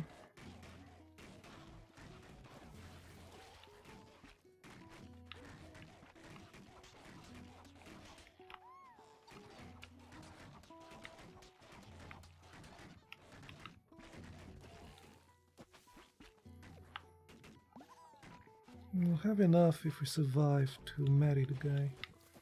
The water guy.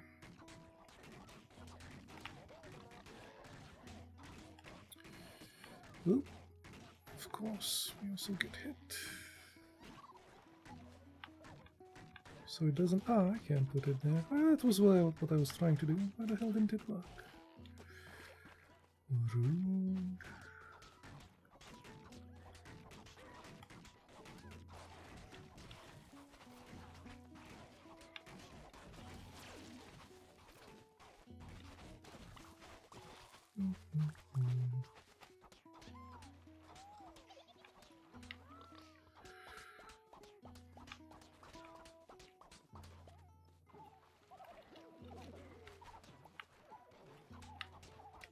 Let's plant whatever we have.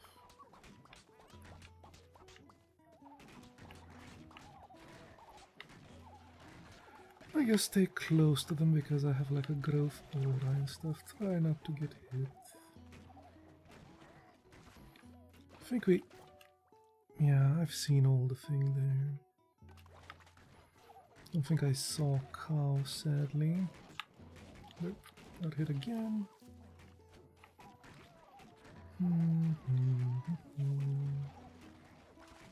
Not good.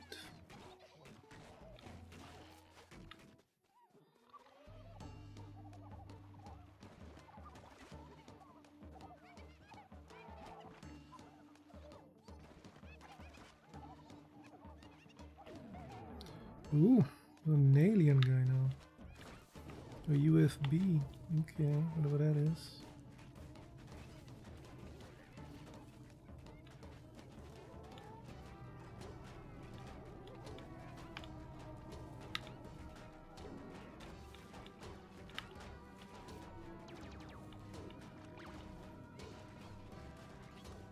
Okay.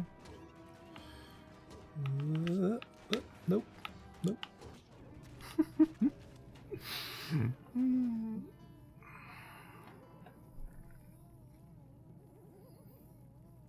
I guess there's a chance you get the sun and there's a chance you get this dude. It's like one of those... What are they called?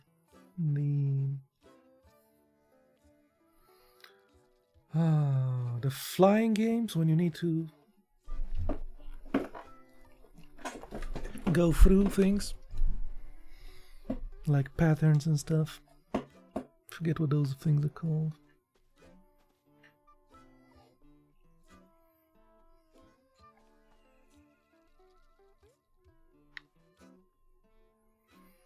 Yeah, let's make bosses drop cornucopias, sure.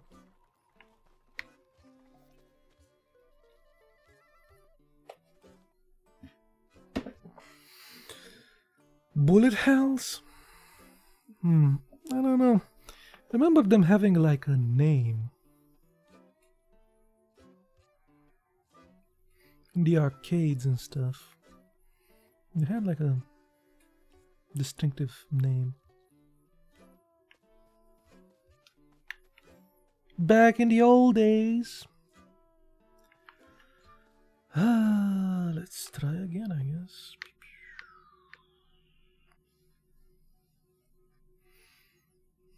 This guy floats and stuff. It's so hard to control the dandelion. Cleats and clampons. Yeah, it's hard to. Be so goddamn hard to do anything with him. He has like a woo. It's hard to.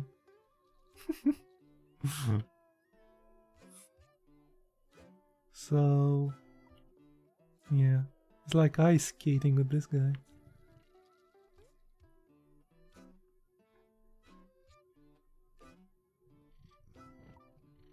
Mr. Dandelion. Lion tails. Yep. Going to die so fast with this guy. There's no...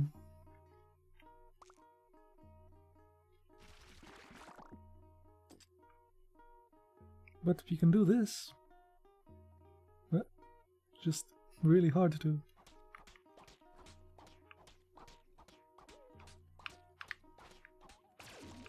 I'm assuming it's pretty hard to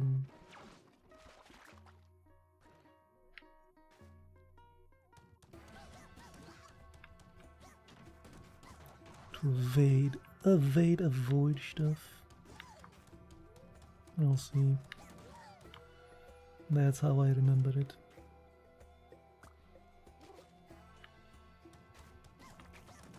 What?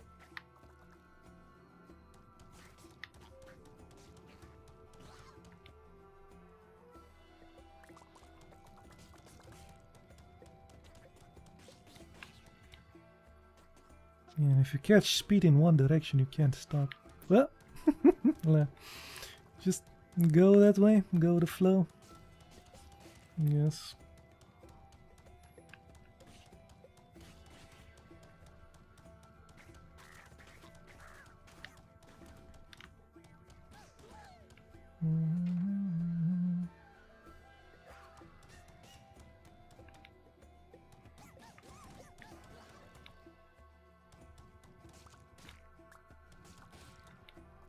Oh, yeah, like this.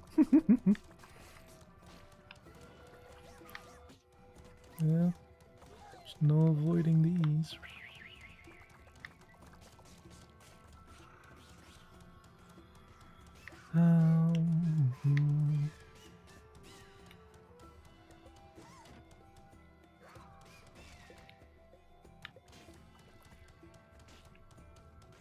You're the hardest character to control.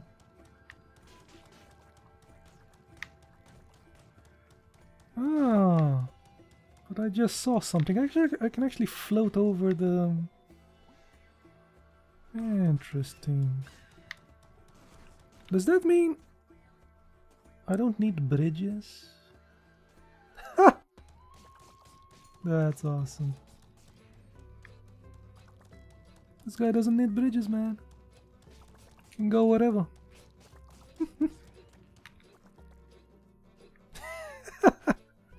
Oh, that's awesome. Okay. He has some qualities.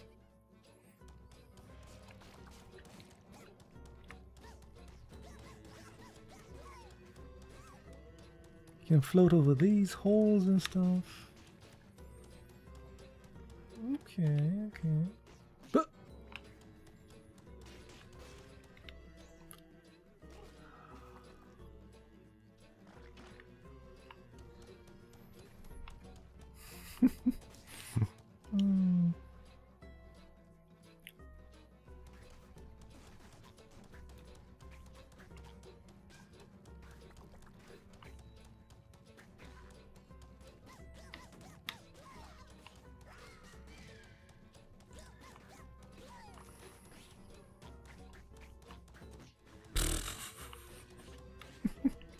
I'm going to die in the first day. I'm going to die in the first day, man.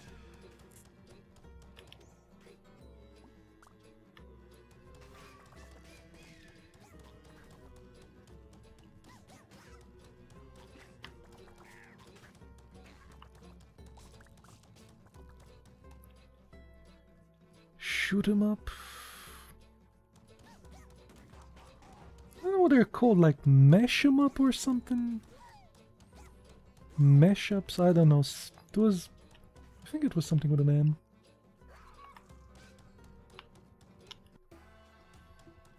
Mash up something. Rep. Even my even my thing there floats. They're called. Hold on.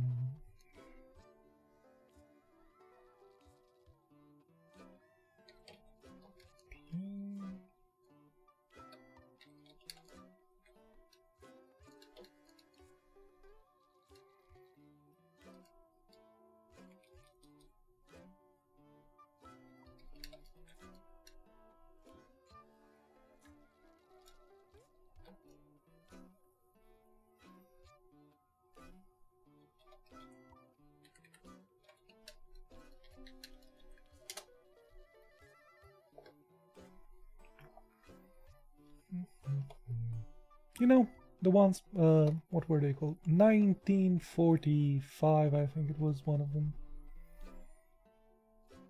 We had that on arcades here. They were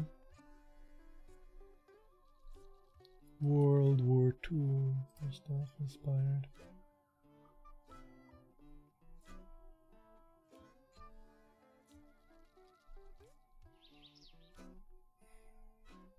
Ah, it's fine. You know what I mean.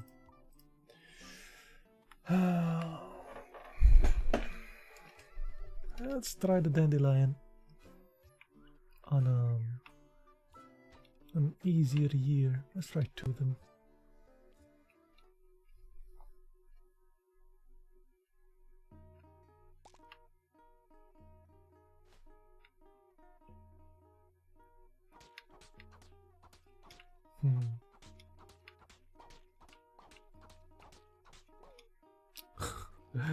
I couldn't even plant it in the thing. Jesus. Jesus.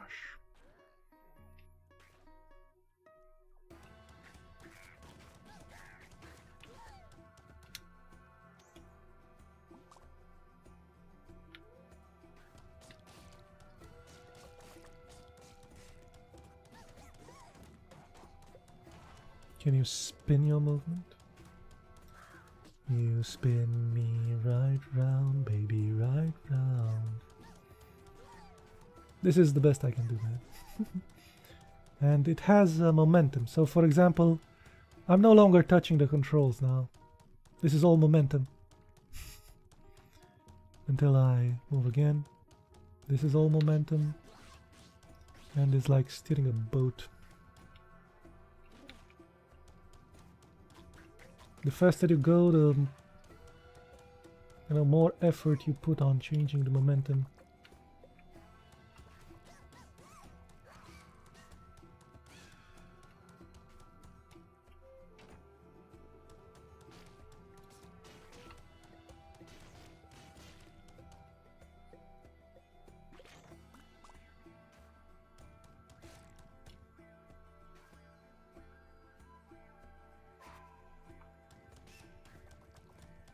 That's your spin, your momentum. What?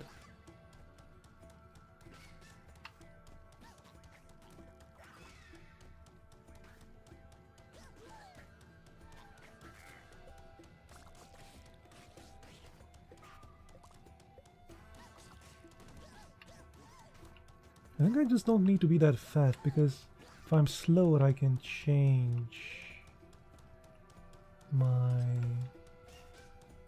my direction faster.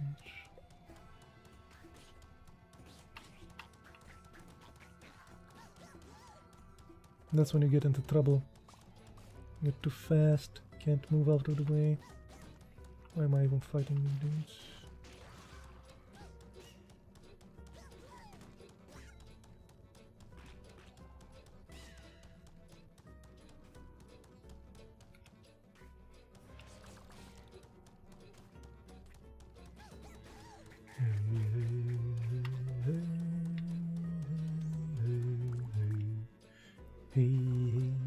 Hey ho.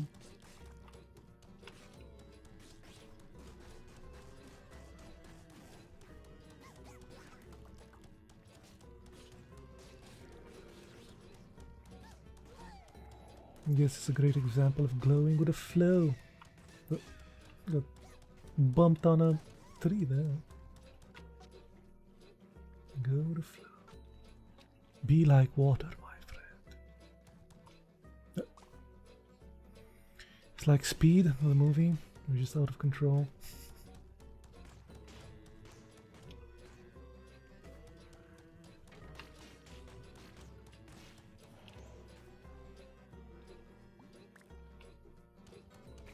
Be water, my friend. Be water.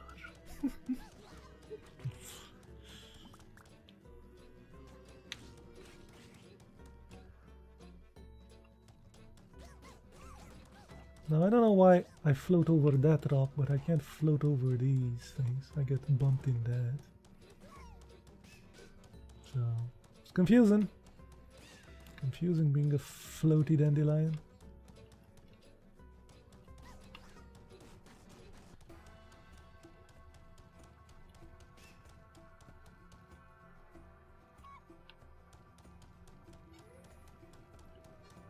Ah, the crows are circling.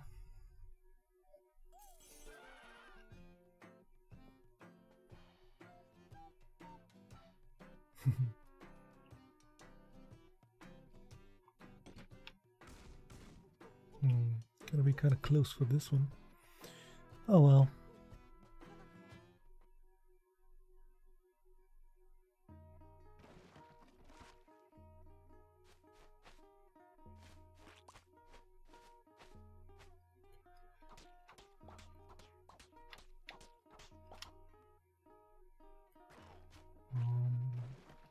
Some pricklies.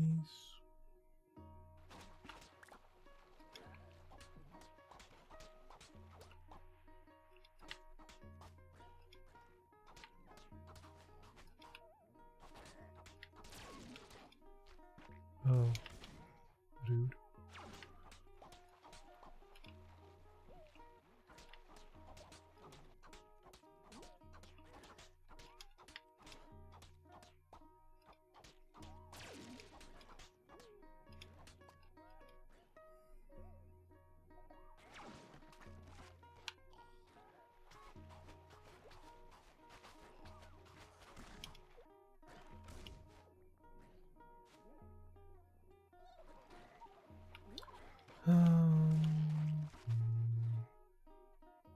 Should go back before the night comes though.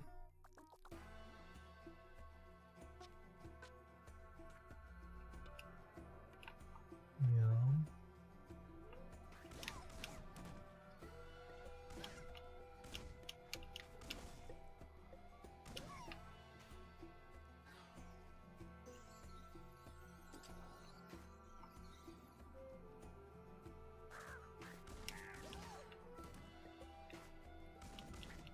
Oh man, I have to be so close to this guy.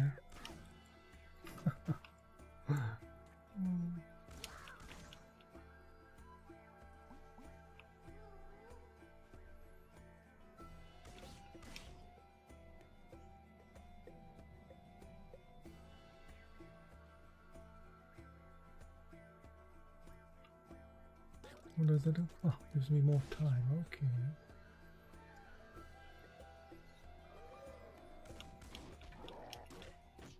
Oh! He actually hit me.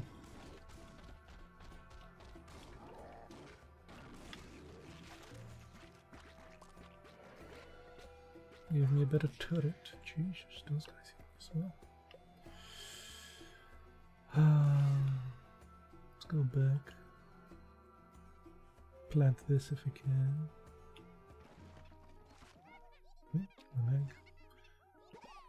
I guess we could put it here.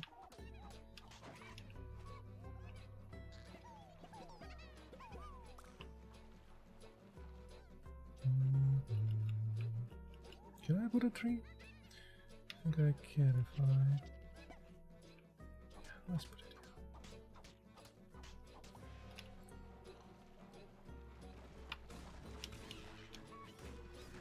Now that we have a turret, it should be fine. And it's a pretty good one as well.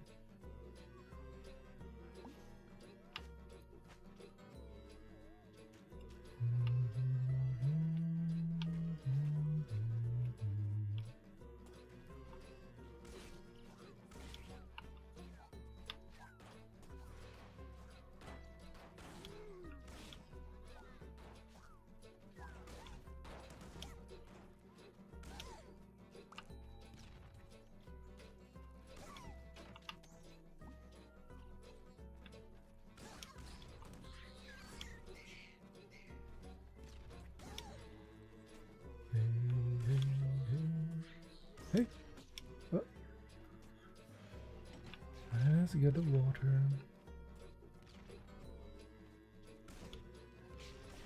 It's not bad, considering we don't have a cow.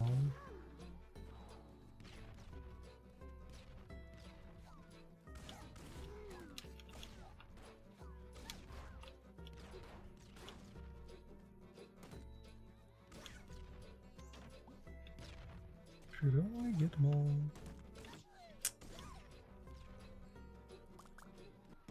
I think I got some. To get something from the thing, the flowery thing. Weird. That thing.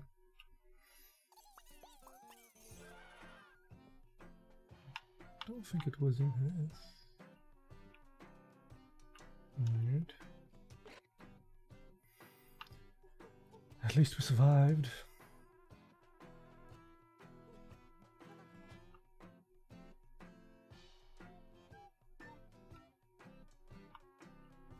Splinkerhead turrets water nearby. Oh, that's nice.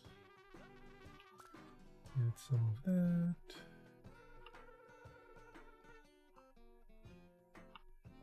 Gets a squirrel.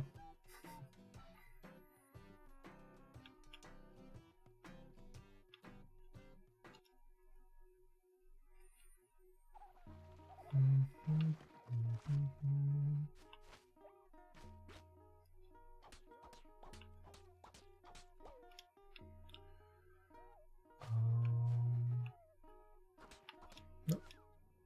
Focus.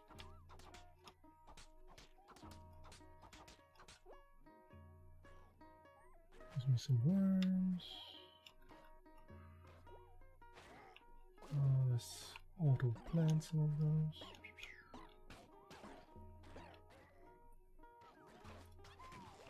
Hopefully, I'm not going to die before I get my health.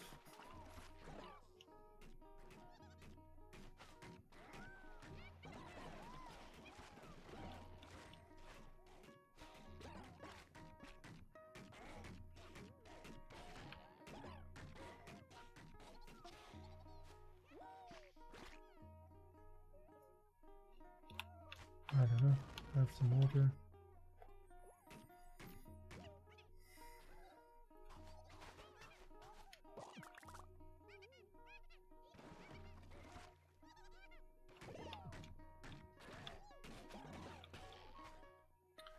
Okay.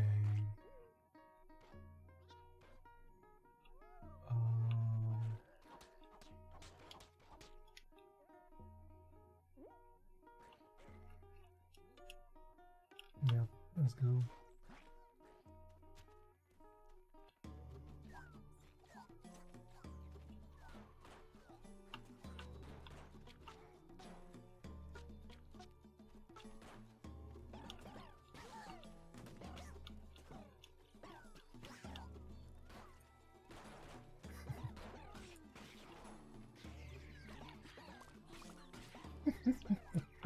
It's so random.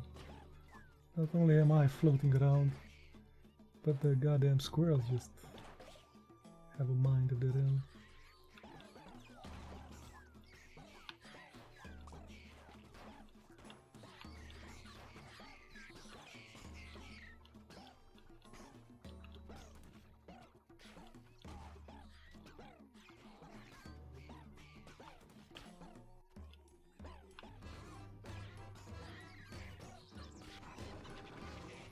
Yeah, look, we have the dude again. The snail guy is back.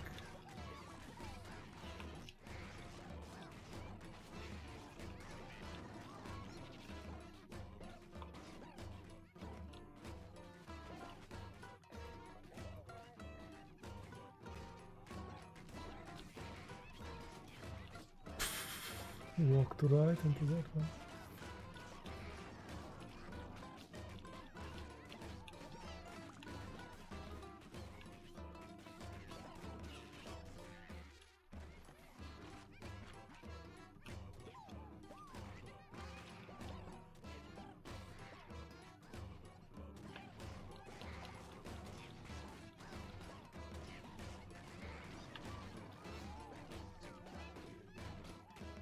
That's a pretty good turret.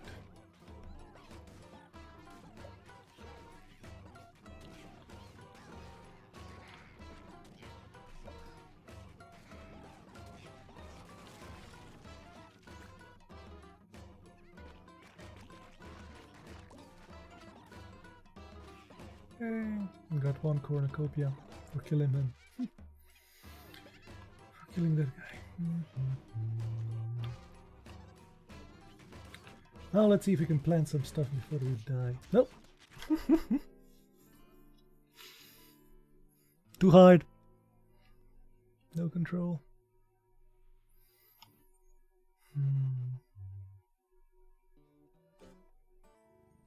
Dandelion man is pretty hard.